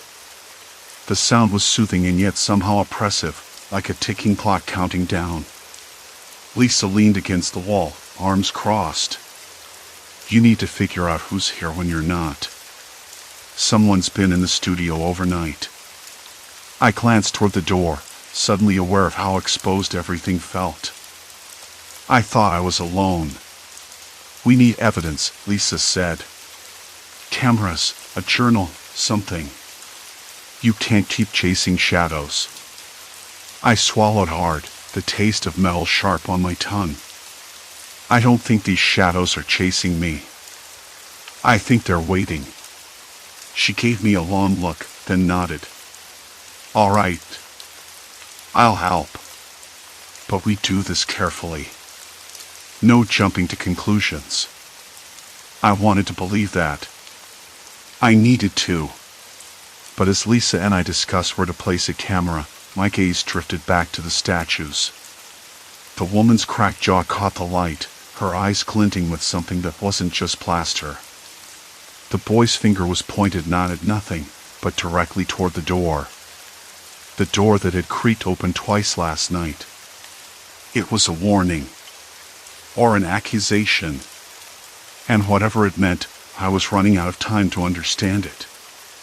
The moment Lisa left, the studio felt colder. I could almost taste the tension in the air, a mix of old plaster dust and something sharper, metallic, like the inside of a mouth that hasn't opened in too long. The taste made me swallow hard, and my hands trembled slightly as I reached out to touch the boy's hand. It was colder than I expected, rough and grainy beneath my fingers, like dry clay. Not cold in a supernatural way, just unused. Left alone. I pulled back quickly, uneven breaths filling the room, with its faint smell of dust and decay. I needed a plan. Cameras weren't just optional anymore. They were necessary. But setting them up quietly here, in a place where even a creak could mean disaster, that was another matter. I paced, my feet scraping against the rough concrete. The studio smelled of oil paint and turpentine, but underneath it all something else lurked. Something sour, like sweat left in heavy clothes. It reminded me of the last time I'd felt this exposed, when I found the first statue shifted. Not just moved, but altered. The precise, impossible carving of those tiny details no sculptor could manage. Details that screamed of secrets. I couldn't ignore it anymore. Lisa's voice echoed in my head, no jumping to conclusions. Easier said than done. I wanted to believe it wasn't personal, that the statues were just some sick prank, but the truth clawed at me. The statues showed things only I, or someone close to me, could know. The thought made my stomach tighten. Who among my friends, my closest allies, could be responsible? And why leave these clues? To warn me? To threaten me? Or something worse, to manipulate me?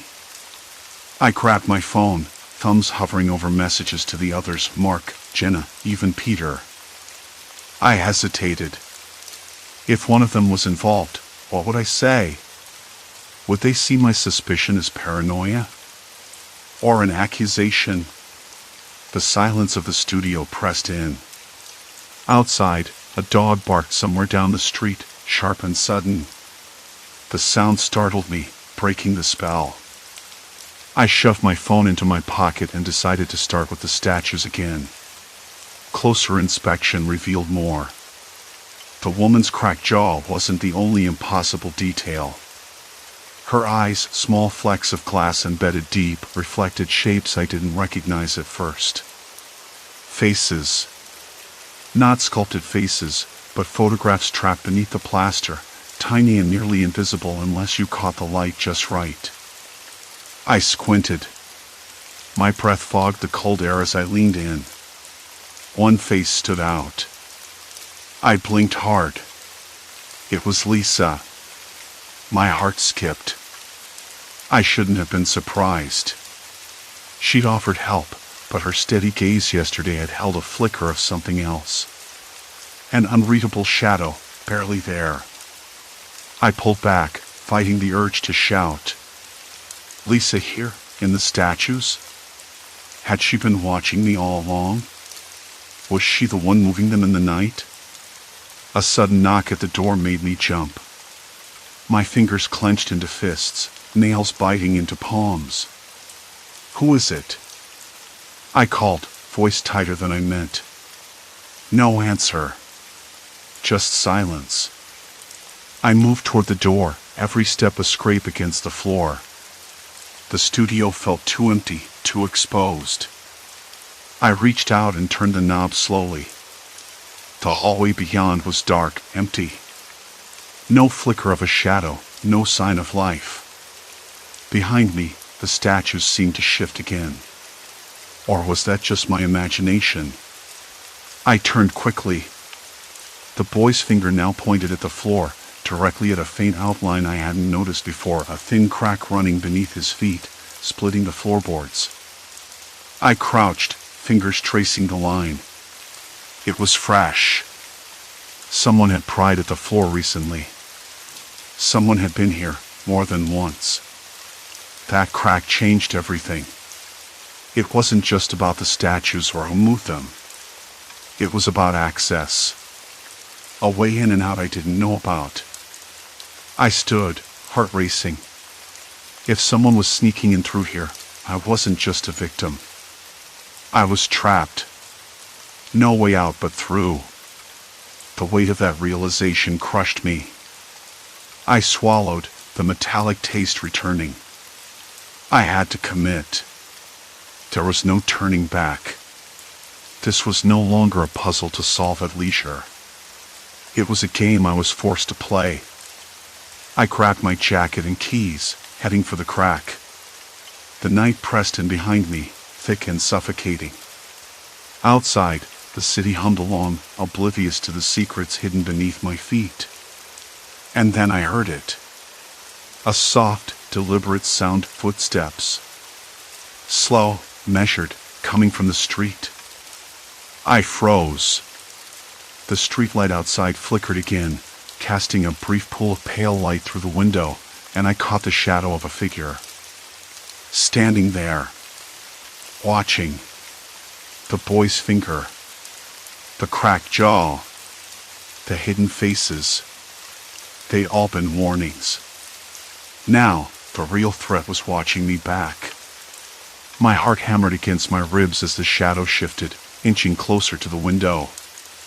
I pressed myself against the wall, breath shallow, hoping the darkness would swallow me whole. The footsteps paused. For a moment, silence. Then a whisper, barely audible, "You shouldn't be here."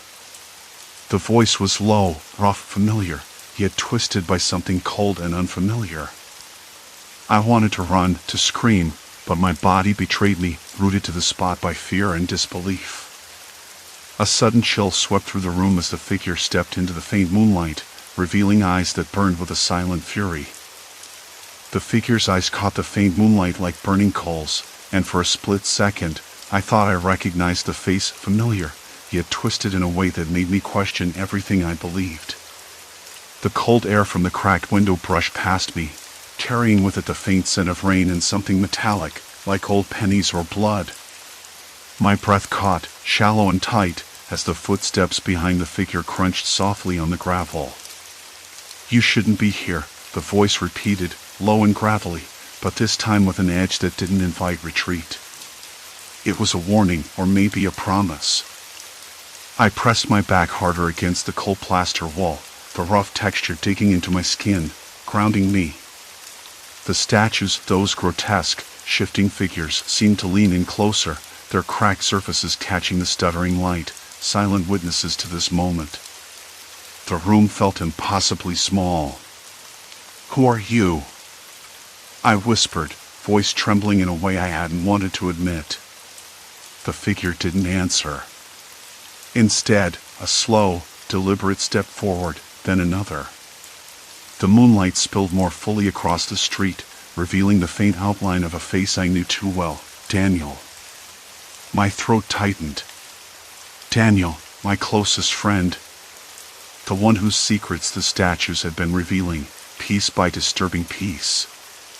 The footsteps stopped just outside the window, and for a moment, silence. Then a faint, almost mocking chuckle, dry and devoid of warmth. "You think you know me, don't you?" Daniel said, voice low but cutting through the stillness like a shard of glass. I swallowed hard, forcing words out. "What do you want? Why are you here?" His shadow flickered as the streetlight above sputtered again. "To show you the truth. The kind you've been too blind to see." The words hit me like a cold slap. I wanted to deny it, to push the creeping dread away, but the statues had already done that work. They'd whispered secrets no one else could have known. And now, Daniel stood there, a living embodiment of the darkness I tried to ignore. The window rattled as a gust of wind hit it, and I glanced at the statues again. 3 of them now seemed to be turned toward the door, faces contorted in expressions I couldn't quite place. Fear? Anger? Sadness? I couldn't tell anymore. Daniel's voice softened, almost coaxing. It's not about what you want to hear. It's about what you need. I took a shaky step back, the floor cold beneath my bare feet. If this is some kind of game, it's not a game. He cut me off sharply. You think the studio is just a place for art. But it's a mirror. And you've been looking away. My mind raced, trying to piece together what this meant. The statues had revealed more than just physical details, hidden faces, cracked jaws, the boy's finger pointing at me, secrets I wished I hadn't uncovered. Was Daniel the architect of this twisted revelation? Had he moved the statues? But how? The thought was unbearable. No one should be capable of that. Except maybe Daniel. Why? I asked, voice barely audible. His smile was the kind that never reached the eyes. Because the truth needs to be seen. Because you need to understand who your real friends are. A sudden noise shattered the tension, a soft click from the back of the studio, like a lock snapping shut. I whipped around. The door I'd left open earlier was now closed, the faint outline of a keyhole gleaming in the dim light. My pulse shot up. I was trapped. Daniel, I said, trying to keep my voice steady. If you wanted me to see something, you could have just told me. He stepped closer, the moonlight casting long shadows across his face. I tried. The statues spoke first. Now, it's time you listen to me. The air grew heavier, charged with something I couldn't name. The studio, once a sanctuary, now felt like a cage. Tell me, I said, swallowing the lump in my throat. Tell me everything. He hesitated, then nodded slowly, as if weighing the cost of his confession. There's more to those statues than you realize. More than even you suspected. They're not just art. They're proof. Proof of what? My mind spun. Proof of secrets? Betrayal? Lies? Daniel's voice dropped to a whisper. People you trusted, people you called friends, they've been hiding things. Things that could destroy everything you care about. I glanced at the statues again. Their positions had shifted subtly. One's cracked jaw now seemed to grimace in warning. Another's finger pointed directly at me, accusing and unyielding. Who? I asked, heart hammering. Not everyone, Daniel said, taking another step forward. But enough that you need to be careful. They're watching. Waiting. A shiver crawled down my spine as the studio lights flickered and dimmed. The statue's shadows stretched across the walls like dark fingers reaching for me. I wanted to run, to escape the suffocating weight of this place, but my feet were glued to the floor. The truth was closing in on me, relentless and merciless. Tomorrow, Daniel said, voice steady now, you'll see what I mean. The next change won't just be in the statues. It'll be in your life. The finality in his tone left no room for doubt. This was only the beginning. I nodded, unable to speak. My hands trembled, fingers brushing against the rough plaster of the wall, grounding me in the moment. Outside, the night deepened, and the shadows grew longer. The studio felt colder, darker, a place where secrets festered and trust was a fragile illusion. And as Daniel's silhouette receded into the darkness, I knew I was standing on the edge of something I might never escape. The statues waited silently, their shifting forms a grim reminder that some truths are carved not by hands, but by the cold hands of betrayal. Trust me, I was there. I had to face them all, no matter the cost. The studio was quiet when I returned the next morning, but it wasn't the kind of quiet that brought relief. I didn't want to look at the statues. Not yet. My hands clenched into fists at my sides, nails pressing into my palms, trying to hold myself together. The night had stretched thin between Daniel's words and the impossible truth I'd seen carved into stone. The shapes had shifted like they could breathe, but it wasn't magic. It was something darker, something human, deliberate, cruel. Still, I moved forward. I had to.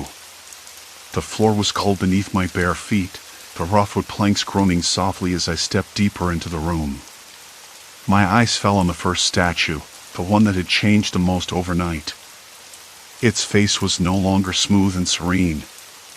Now, it twisted in a grimace that was chillingly familiar. The once delicate hands clutched at an invisible throat, and the eyes' deep hollows seemed to accuse me. Or maybe Daniel. Or both. I swallowed hard. The truth was etched into the plaster like an item's edge, sharper than anything Daniel could have carved with his tools. I knew this wasn't a coincidence. It was a message. A confession. A warning. The others had changed too. The second statue, the one that resembled Claire, had her posture shifted into something unreadable, half turned away, as if ashamed or hiding. The smooth surface of her back bore scratches no sculptor's chisel could have made, faint but unmistakable. They looked like claw marks. I traced them with my eyes, feeling the chill slide down my spine. And then there was the third, the figure that mirrored Mark. His face, once calm and composed, now bore an expression of quiet dread, as if he had seen something he wished he could unsee.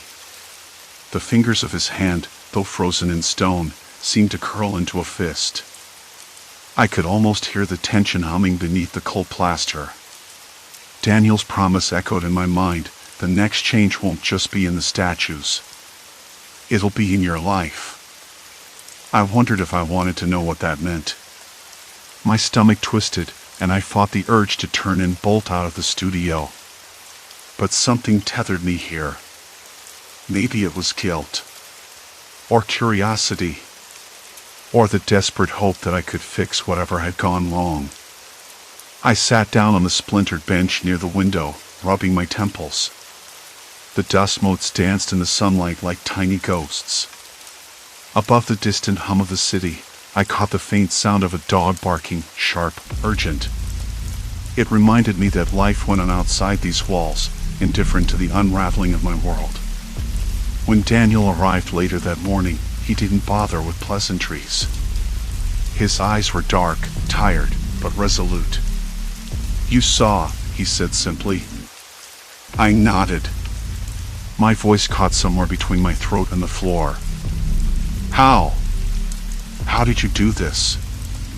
He shrugged, but there was no humor in it. "I didn't do it. Not really. The statues change because of what's already there, beneath the surface." I frowned.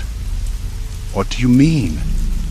"Think of it like this," Daniel said, leaning against the work table cluttered with tools and sketches. "The statues are mirrors. They reflect what we refuse to face in ourselves and in each other. I didn't carve those details. They were always there, hidden in the cracks of our friendships, the lies we tell ourselves." I rubbed my jaw, glancing back at the statues. "So this is all symbolic?" "More than that," he said, stepping closer. "It's a reckoning." The words settled heavy between us. Reckoning. Like a debt overdue, demanding payment in full. I thought about Claire and Mark. About the secrets I'd glimpsed in the shifting stone, the things they'd never admitted, even to themselves. And about my role in all of it. How I'd ignored the signs, the tension that had been simmering beneath every forced laugh, every polite smile. "Why me?" I asked, voice barely above a whisper. "Why show me like this?" Daniel's gaze softened. "Because you're the only one who can still change things. You're the one who cares enough to look." It was a heavy kind of trust. One I wasn't sure I deserved. The days that followed were a strange kind of limbo. I found myself drawn back to the studio, watching the statues as if waiting for them to reveal more.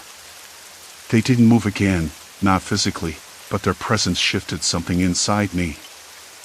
I began to see my friends in a new light, flawed, frightened, and painfully human. And I was no different. One afternoon, I met Claire at the cafe down the street. The smell of coffee and cinnamon rolls was oddly comforting. She looked tired, the edges of her smile frayed. We sat across from each other, the noise of other patrons swirling around us like a distant tide. "I know something's wrong," I said, voice steady despite the knot tightening in my chest. She hesitated, then nodded. "I've been scared, honestly. Scared of what might happen if we don't fix this." "Me too," I admitted. "But running away won't help." We talked then, really talked, for the first time in months. About our mistakes, the lies we told to protect ourselves, the betrayals that had chipped away at our trust. It wasn't easy.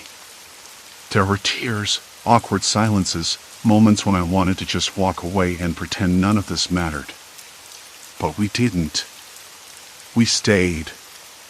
Later, I found myself sitting with Mark in the park, the heat of the afternoon sun pressing down through the leaves. He was quieter than usual, staring at the cracked pavement beneath us. "I'm not proud of what I've done," he said finally. "But I want to make it right." It surprised me, the honesty in his voice. Maybe the statues had done more than reveal secrets. Maybe they forced us to confront truths we'd hidden even from ourselves. Back in the studio, I ran my fingers over the cold plaster of the statues. They hadn't moved, but I could feel the weight of what they represented lifting, ever so slightly. The tension wasn't gone, but it was no longer suffocating. I looked at Daniel, who was packing up his tools. "What now?" I asked. He paused, then smiled faintly. "Now, you live. And you remember." I realized then that the statues weren't just warnings. They were reminders of the fragility of trust, the cost of silence, and the possibility of redemption. As I stepped out into the fading light, the city hummed around me, alive and indifferent. The shadows were still there, yes. But they no longer seemed so menacing. Not entirely. I'd carry those echoes with me, the weight of what I'd seen, the scars of what had been revealed. But I wouldn't let them define me. Because some truths, no matter how dark, are meant to be faced. And sometimes, surviving the night means learning to live in the dawn that follows. Story 6, Primal Legacy, Awakening Ancestral Beast. I never thought that tracing my family tree would lead me here, sitting in the dim corner of a coffee shop, the bitter aftertaste of black coffee clinging to my tongue, and a stack of yellow papers spread out in front of me like forgotten relics. It began a few weeks ago, on a slow Sunday afternoon, when I found an old box tucked away in the attic of my childhood home. Dust motes floated in the slanting light, and the cardboard felt brittle under my fingers. Inside were letters, photographs, and a handful of journals belonging to my great-grandfather, a man I barely knew and had never thought much about. His name was William, and his life had seemed unremarkable until I started reading. The words on those pages hinted at something strange, something I wasn't prepared for. Research. Experiments. Terms that didn't belong in a family diary. Project Simeon was mentioned once or twice, always with a kind of nervous hesitation, as if the writer had been trying to hide a secret he both feared and couldn't forget. I thought I was reading the ramblings of a man consumed by guilt or paranoia, but the more I dug, the more I realized I was unraveling a thread that led somewhere dark and tangled. At first, I told myself it was just history, old stories, nothing more. But then I noticed the little things. Odd tics when I was alone. A sudden craving for fruit I'd never liked before, the way my hands sometimes twitched, almost like they were searching for something to grip. I caught myself staring a little too long at the trees outside my window, tracing their branches in a way that felt both familiar and foreign. I can't say exactly when these changes started. Maybe they've been creeping up on me for months. Or years. Last night was the first time I woke in the middle of the night, heart hammering, to find myself sitting upright in bed, my fingers tangled in the sheets. The room was still, but the silence pressed in so heavily I thought my ears might burst. I tried to shake it off, tell myself it was just a nightmare, but the smell lingered, the musty scent of earth and moss, sharp and unsettling. I'm not sure where it came from. I don't even know if it was real. I suppose I should explain a little about myself. I'm not exactly an adventurous person. I work as an archivist at the city library, a job that suits my love of order and quiet. My apartment is cluttered but comfortable, filled with bookshelves and a few potted plants I manage not to kill. I like routine, the predictability of it. I'm not a risk taker. That's why all this feels so out of place, as if I've stumbled into someone else's story, and the lines between who I am and who I was made to be are blurring. The coffee here is growing cold, and my fingers are starting to cramp from flipping through these fragile pages. The cafe smells faintly of cinnamon and damp wool, and the murmur of conversations blends with the occasional hiss of the espresso machine. Outside, the streets are slick with rain, and the city lights shimmer like blurry stars through the wet glass. I found a letter today that made me pause longer than usual. It was addressed to someone named Dr. Harlan, dated back to 1952. The handwriting was neat but hurried, the ink smudged in places. In it, William spoke of unexpected behavioral shifts and ethical boundaries being crossed. He mentioned a subject someone referred to only as Subject 47 and a series of tests that were becoming increasingly difficult to contain. The letter ended abruptly, the last few lines torn or missing. Why would my great-grandfather be involved in something like this? I tried to imagine the man I knew, the quiet, reserved grandfather my father told stories about. There was no hint of madness or obsession in his demeanor, no suggestion that he had anything to hide. Yet here were these secrets buried in faded ink, whispering of experiments that mixed human DNA with primate genetics. It sounded like science fiction, or worse, a nightmare. I pushed the thought aside and went back to the journals. One entry described an incident in a lab, the power going out, the alarms failing, and something escaping. The words were fragmented, the handwriting shaky. Containment breach. Subject exhibited unexpected aggression and heightened reflexes. Protocols failed. Evacuation necessary. That was all. I rubbed my temples. These weren't stories someone casually wrote, they were records of something real and terrifying. But terrifying in what way? The idea of violence or chaos? Or the creeping fear that whatever they did back then might still be alive today, in ways I couldn't see. A sudden chill ran down my spine, and I glanced around the cafe. No one was watching me, but I felt exposed nonetheless. My phone buzzed softly on the table. A message from my friend Claire. Dinner tomorrow? Need to see you, you sound weird lately. I smiled wryly and typed back, yeah, let's do it. I owe you a proper explanation. But even as I hit send, I wasn't sure I had one. On the walk home, the city's usual noises felt muted, as if the world had pressed a finger to its lips. The street lamps flickered overhead, casting long shadows that stretched and warped in the rain. I kept catching glimpses of movement out of the corner of my eye, shapes in the darkness that vanished when I looked directly. My skin prickled with a restless kind of unease. Back in my apartment, I stood by the window watching the rain trace random patterns on the glass.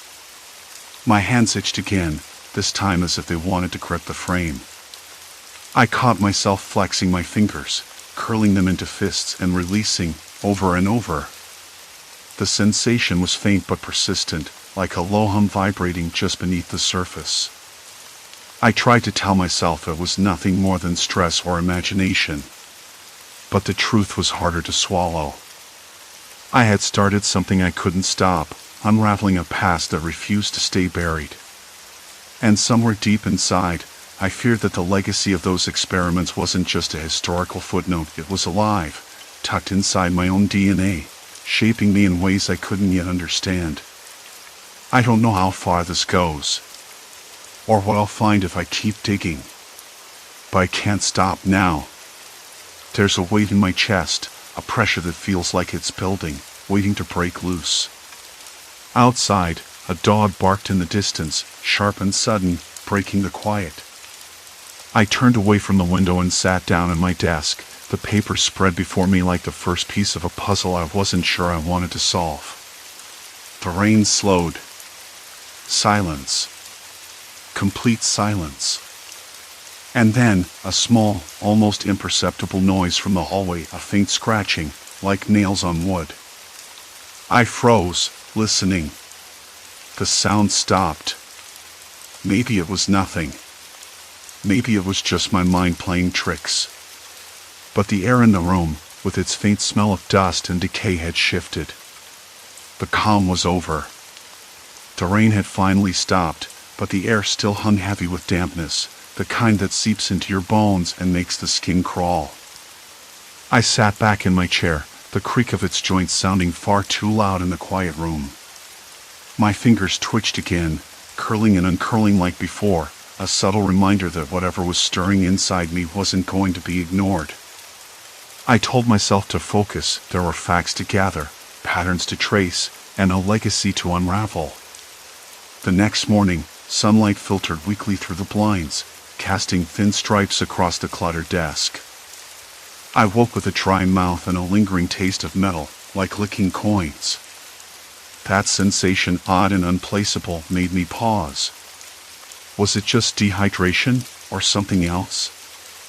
I shook the thought away and grabbed my laptop, flipping it open with a soft click.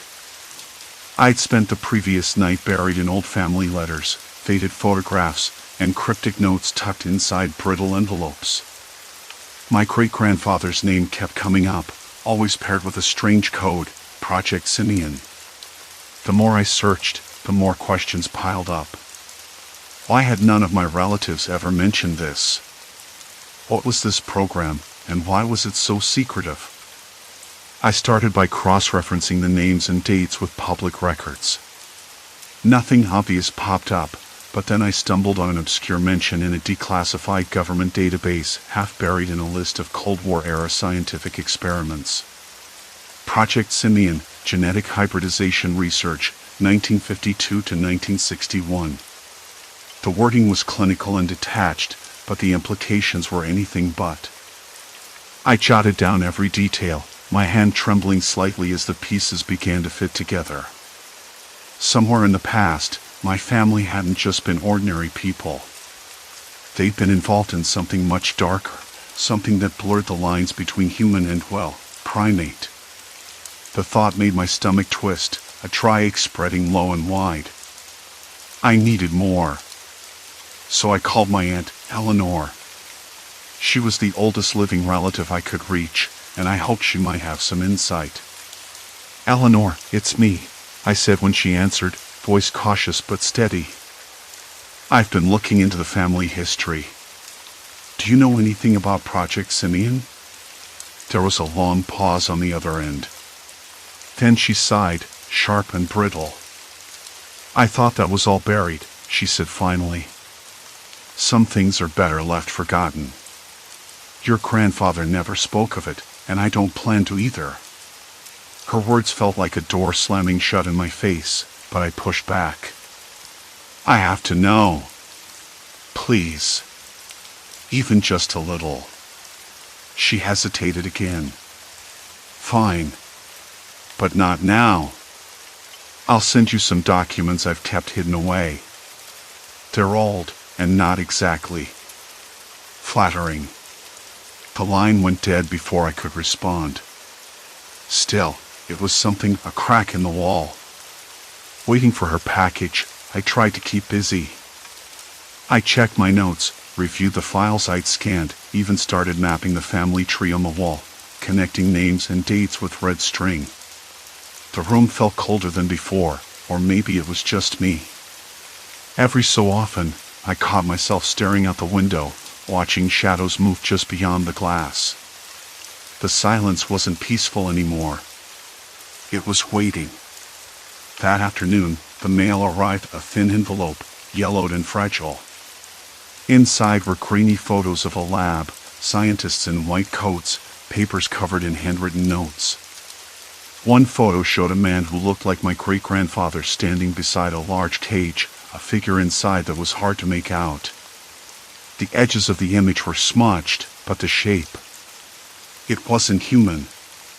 I traced the outline with my finger, heart pounding. What had they done? What had been done to him? To us? The documents included medical reports filled with jargon references to neurological adaptation, genetic markers, and behavioral conditioning. A line caught my eye. Subject exhibits increased dexterity and problem-solving abilities post-integration. Dexterity. Problem-solving. Terms that sounded more like animal traits than human ones. It was a clinical way of saying they tried to splice something into people, and it was working. Suddenly, the twitching in my fingers felt different, less a nervous tick, more a residue of that experiment's legacy. I clenched my fists tightly, nails pressing into my palms. The sensation was sharper now, like a low heartbeat thrumming just beneath the surface. I wasn't imagining this. Not anymore. That night, sleep was elusive. Every sound, creaking floorboards, the distant hum of traffic, a clock ticking, felt amplified, like the house was listening. I caught myself crouching low to the floor, eyes darting toward the corners of the room, as if expecting something to move just out of sight. Ridiculous, I told myself. But the impulse wouldn't go away. I noticed other things too.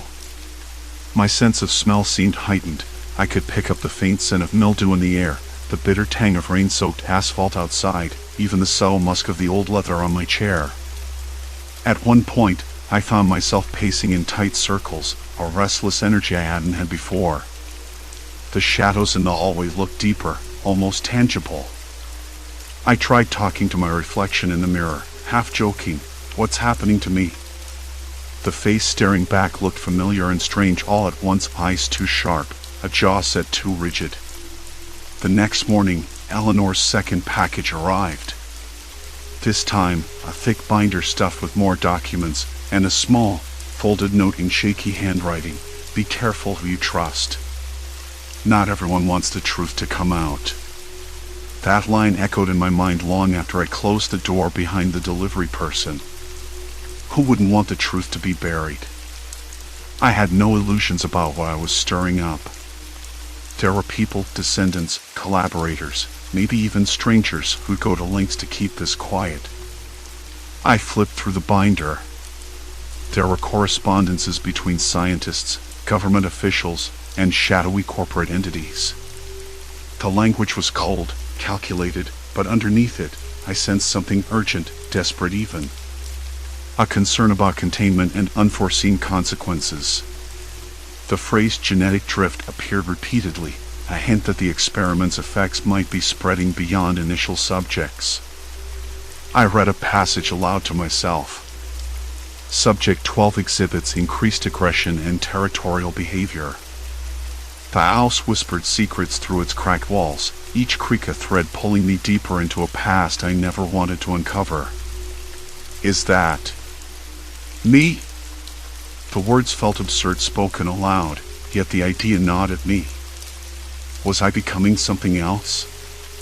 Was the twitching in my hands just a symptom of a deeper, more troubling transformation? Later that day, I met with Dr. Harris, a geneticist friend I trusted.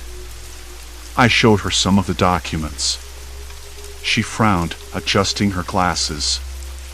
This is unprecedented. If these experiments are real, and if you're showing symptoms, we need to run some tests. You might have markers that relate to those spliced genes. Her words were both a relief and a weight. Relief because it meant I wasn't losing my mind. Weight because it confirmed that whatever was happening was real and possibly irreversible. Outside the cafe where we met, a breeze carried the scent of wet leaves and exhaust fumes. A dog barked somewhere nearby, sharp and sudden, breaking the steady murmur of the city. My hands twitched again. I clenched them under the table, trying to push it down. Dr. Harris looked at me. I steady. We'll figure this out. But you should be careful. The more you dig, the more you might unsettle powerful people. I nodded, swallowing the lump in my throat. I don't have a choice. On the way home, the streets felt narrower, the faces around me more distant. Shadows clung to the edges of the sidewalks like a warning. Back in my apartment, I sat at the window long after dark, the city lights flickering below. The legacy was alive, all right. And it was watching. My fingers curled again, this time with a sharper rhythm like a pulse. The past wasn't just history.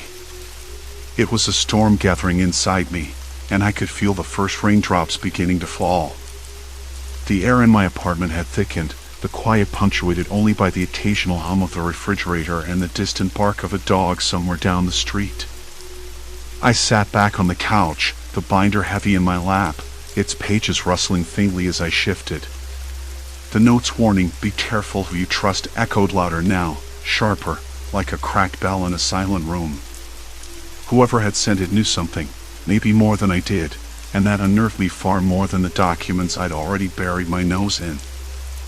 I flipped the binder open again, scanning the dense typewritten pages, the edges yellowed but the ink still dark, almost defiantly so. The correspondence between scientists and officials was clinical, detached, but there was an undercurrent of panic that threaded through the letters. Containment breach, unexpected phenotypic expressions, possible vertical transmission, phrases that felt less like jargon and more like warnings carved into stone. One particular letter caught my eye, dated nearly 50 years ago. It was from a Dr. Langford to an unnamed recipient. The splicing process, originally thought contained within the initial test subjects, appears to be manifesting in their progeny. We observed not only physical markers but behavioral anomalies, heightened territoriality, unpredictable aggression, and, most disturbingly, cognitive shifts that suggest a reversion to more primal instincts. The ethical implications have become impossible to ignore. Yet the directive remains clear: suppress all findings. The program must continue, at any cost. I swallowed hard. The words felt like a punch to the stomach. This wasn't just some obscure family secret, this was a full-blown experiment, one that wasn't just buried in the past but creeping into the present. Me, maybe. My own restlessness, the sudden irritability, the strange urges I couldn't quite place, were the echoes of this genetic legacy. It was too much to digest in one sitting. I closed the binder slowly, hearing the soft thud as it landed on the coffee table. My hands trembled, the room, with its faint smell of dust and decay suddenly colder. I ran my fingers over the rough plaster of the wall, trying to ground myself. There was no turning back now. Not after seeing this. The phone buzzed sharply against the wood. I jumped, heart racing. Glancing at the screen, I hesitated. No caller ID. Could be anyone. Maybe someone warning me or watching. I answered with a shaky, "Hello?" Silence. Then a voice, low and hurried. You don't know what you're dealing with. Stop digging. You're in deeper than you think. The line went dead. I stared at the phone, the skin on my arms prickling. That voice, familiar yet distorted, settled into my mind like a cold shadow. Whoever it was, they were close. Too close. I needed answers, but also safety. A strange paradox. The binder was a map, but every step I took seemed to lead me into a maze with no exit. The documents referenced a Facility 47, a remote lab where much of the research had occurred. The location was vague, tucked somewhere in the Pacific Northwest, far from my city apartment. I pulled up maps on my laptop, cross-referencing the coordinates mentioned in the notes. The place was real. Remote forests, abandoned structures marked on old government surveys. I felt the first stirrings of something dangerous, curiosity mixed with dread. If I went there, I'd find the truth. But maybe also the people who wanted it hidden. That night, sleep was impossible. The shadows in my room seemed to stretch, the silence too loud. I kept waking, heart hammering, to the faintest noises, a creak from the radiator, a soft scuff near the window. Each time, I sat up, breath shallow, eyes wide. The binder sat unopened on the floor beside the bed, like a sleeping beast waiting to be unleashed. Morning arrived dull and gray, the sky heavy with rain. I brewed coffee, the bitter taste grounding me momentarily. I called my sister, hoping for some semblance of normalcy, but the conversation left me more unsettled. "You're sounding different," she said, voice tight. "Like you're not yourself." "Maybe I'm not," I replied, forcing a laugh that felt brittle. She hesitated, then added, "Mom mentioned your great-grandfather once. Said he was involved in something strange. Something she didn't understand. You should be careful." I ended the call with a promise to look into it. But the seed of unease had been planted deeper. By mid-afternoon, I found myself restless again. The binder called me back, and I obeyed. This time, a different folder caught my attention, patient logs, coded but revealing. One entry, labeled Subject 12, detailed behavioral observations, heightened territoriality noted. Subjects display dominance, posturing over personal space. Increased nocturnal activity. Cognitive tests reveal lapses in higher reasoning during stress. I read the lines twice. The descriptions mirrored my own recent experiences, the irritability with strangers on the street, the restless pacing at night, the sudden, inexplicable urges to avoid certain places or people. Was it possible that these traits were inherited, a genetic echo from an experiment I never consented to? The thought was both absurd and terrifying. I needed to verify more than just papers. I needed proof. Something tangible. The last section of the binder contained a list of names, scientists, administrators, and, oddly, family members. My last name appeared several times, often alongside cryptic annotations: active participant, subject lineage confirmed, ongoing observation warranted. Flashes of memory struck me, childhood moments I had brushed off. The way my father's gaze sometimes lingered too long, the sudden, unexplained mood swings in my mother, the whispered family tales about weird behaviors that never made sense until now. I was part of this. Not just a distant descendant, but a living link in a chain I'd never asked to be connected to. The weight of that realization crushed me.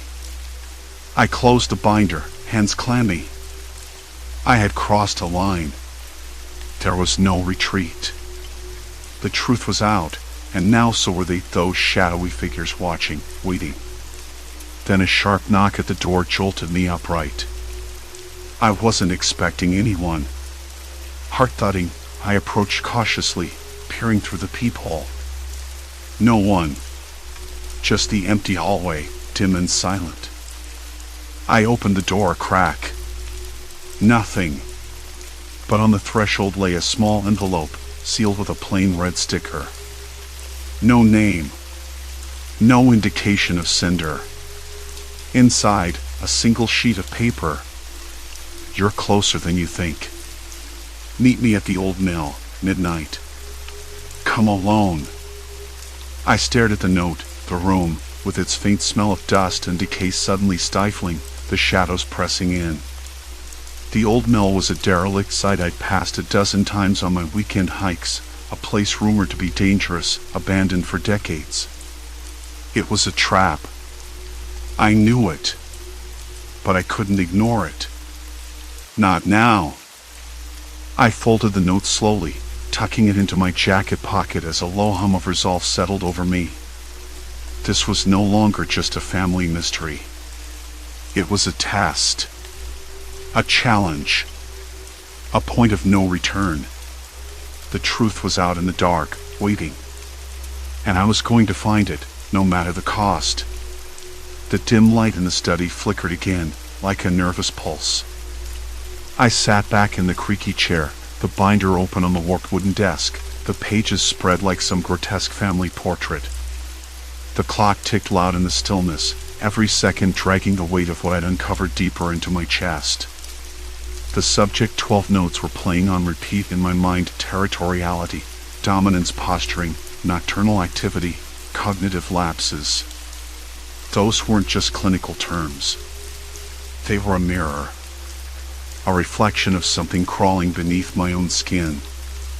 I rubbed my hands together, feeling the chill of the room seep through the thin cotton of my shirt. Outside, the wind rattled the window panes, carrying the faint scent of wet earth and dead leaves. I could almost hear the distant howl of a dog, sharp and lonely. It made the silence feel heavier, like I was the only living thing left in a collapsing world. I knew I had to find more. The binder was just the surface. I needed to see the source, the root, the place where my ancestors had been twisted into something unrecognizable, and where my own changes had taken seed. The basement. That was where I remembered the old papers my grandmother once mentioned, stored in a locked chest beneath the floorboards. I hadn't dared go down there since I was a kid. The air always smelled of damp wood and forgotten time. But now, fear was a poor excuse. Curiosity, or maybe something darker, pushed me forward. I grabbed a flashlight from the kitchen drawer. The beam cut through the gathering shadows as I descended the narrow stairs. The wooden steps groaned underfoot. The air was cooler here, mustier, like a cave reclaimed by mold and dust. The smell hit me first, stale sweat and rot, mixed with a faint chemical tang. My throat closed tight. The chest waited at the far end, its iron lock rusted but stubborn. I fumbled with an old hairpin I'd pocketed earlier, an act of desperation rather than skill, and after a few tense moments, the lock clicked open. The lid creaked as I lifted it, revealing yellowed manila envelopes stacked haphazardly, their edges curled with age. I pulled one out, labeled simply, Project Echo Phase 3. The paper was brittle, the ink faded, but the words jumped out at me like a scream. It was a report from the 1960s, detailing experiments on human primate DNA splicing. The language was clinical but chilling. The subjects were referred to by numbers, stripped of humanity, their behaviors dissected and catalogued with cold precision. One passage caught my eye. Subject exhibits increased aggression when confined to limited spaces. Observed repetitive grooming behaviors akin to non-human primates. Cognitive dissonance apparent during social interaction tests. Ethical boundaries are continually redefined. I shivered. The phrase ethical boundaries felt like a cruel joke. How had my family justified this? And why did the changes seem to linger in me, decades later? Was I another subject, unknowingly marked by an inheritance of genetic tampering? A sudden noise startled me, a soft shuffle from the stairs above. My breath hitched. I wasn't alone. Hello? I called out, voice cracking with tension. The beam of the flashlight darted toward the staircase but found only shadows. "I know you're down there." The voice was low, familiar but unreadable. My heart hammered against my ribs, the blood rushing in my ears. "Who's there?" I demanded, gripping the flashlight tighter, the cold metal biting into my palm. A figure stepped into the doorway, my sister. Her eyes were wide, wary. "I couldn't sleep. I heard you moving around." Her voice was strained, uncertain. Relief washed over me, but it was tangled with something else, suspicion, maybe. "I'm sorry if I scared you. I'm just trying to understand all this," I said, nodding toward the chest. She glanced down, then back up. "You shouldn't be digging into this. Mom was right, there are things you don't want to know." That warning, vague but heavy, settled between us like a brick wall. I swallowed hard. But I have to. I feel like I'm losing myself. These changes, they're not normal. She stepped closer, voice dropping to a whisper. "You're not losing yourself. You're becoming what they wanted. The experiment never really ended. It's in our blood, in our minds." The hospital room was quieter than I expected. Quiet enough to hear the faint hum of the fluorescent light overhead, the creak of the old window frame swaying with the wind, and the distant murmur of voices down the corridor. I sat beside my grandmother's bed, clutching the folder I'd found buried in her attic, a folder full of yellowed notes, photographs, and that single, chilling line in the margins, Subject 17 exhibiting hybrid traits. My hands trembled as I turned the pages again. The research was real. Not a conspiracy, not a trick of my imagination. My ancestors had been part of something awful, something that had seeped into the very fabric of my bloodline. The experiments, the DNA splicing with primates, the legacy had survived. I glanced at Grandma. Her breathing was shallow, eyes closed in a restless sleep, or maybe a fading one. For the first time, I noticed a faint twitch in her fingers, subtle but oddly deliberate. Just like mine. Just like the changes I've been trying to ignore. The nurse came in, soft footsteps, carrying a tray with medication. "You should get some rest," she said gently, but I shook my head. "Not yet," I whispered, voice rough. "I need to understand. Everything." She nodded, retreating quietly. The door shut with a soft click. I leaned closer to Grandma, lowering my voice. "Did you know?" I asked, more to myself than to her. "About the experiments? About what we're becoming?" No answer. Only the steady beep of the heart monitor, a reminder of how fragile this all was. Later, I found myself wandering the garden outside the hospital. The air was cool, damp with the scent of freshly turned earth and rain that had just passed. The sky was bruised with gray clouds, heavy and low. I breathed deeply, trying to steady the storm inside me. I'd been fighting these changes for months, the sudden urges to climb, to scratch at rough bark with nails I hadn't realized were growing sharper, the strange fascination with the primal rhythms of nature that I'd always dismissed as stress or anxiety. But it was more. The research explained it, but it also terrified me. Was I losing myself? Or was I finally becoming what the experiments had intended all along?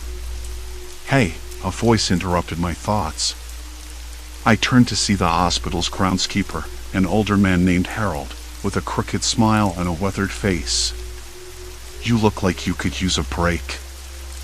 I wasn't sure why I told him about the folder, about the research program. Maybe because he was the only stranger who hadn't recoiled when I mentioned the word hybrid. Instead, he just nodded slowly. "My father worked at a lab like that," he said quietly. "Back in the 50s. They thought they could make something better. Stronger. Smarter. But all they did was make monsters. Not the kind you see coming, but the ones that live inside you. I swallowed hard. Did they succeed? Harold shrugged, picking at a dandelion. Depends on what you call success. Then he looked at me, eyes sharp beneath a tangled brow. You're not alone in this. But you have to decide who you want to be. The past doesn't own you. His words settled over me like a bomb and a warning all at once. I realized I'd been so consumed by fear that I hadn't thought about choice. About control. Back inside, I returned to Grandma's room. She was awake now, eyes clearer but tired.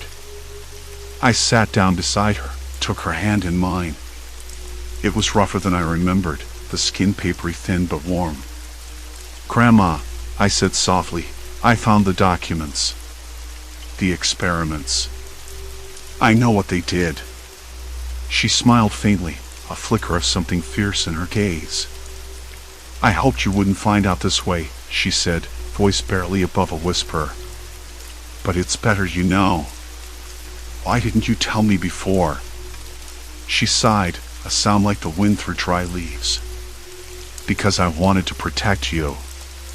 From the fear. From the truth that we carry in our blood. But hiding it only gave it more power. My stomach twisted. Is that what I am? What we are? Her fingers tightened around mine. You're still you. The experiments didn't erase the person inside. They just added complexity. But you have to fight for your humanity every day. It's not a given. I nodded, a lump forming in my throat. The weight of generations pressed down on me, but within it, a fragile hope flickered. The next morning, I woke early.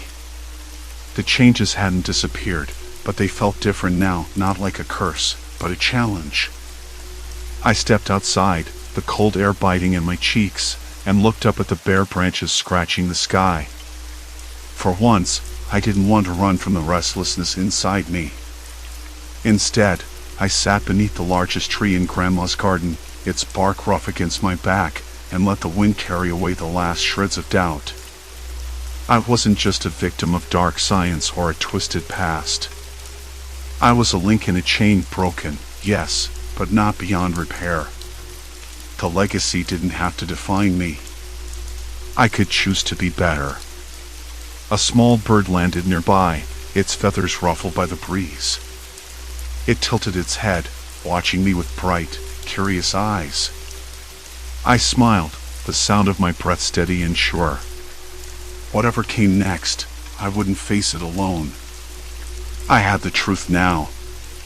I had a choice. And that was enough. Silence. Complete silence.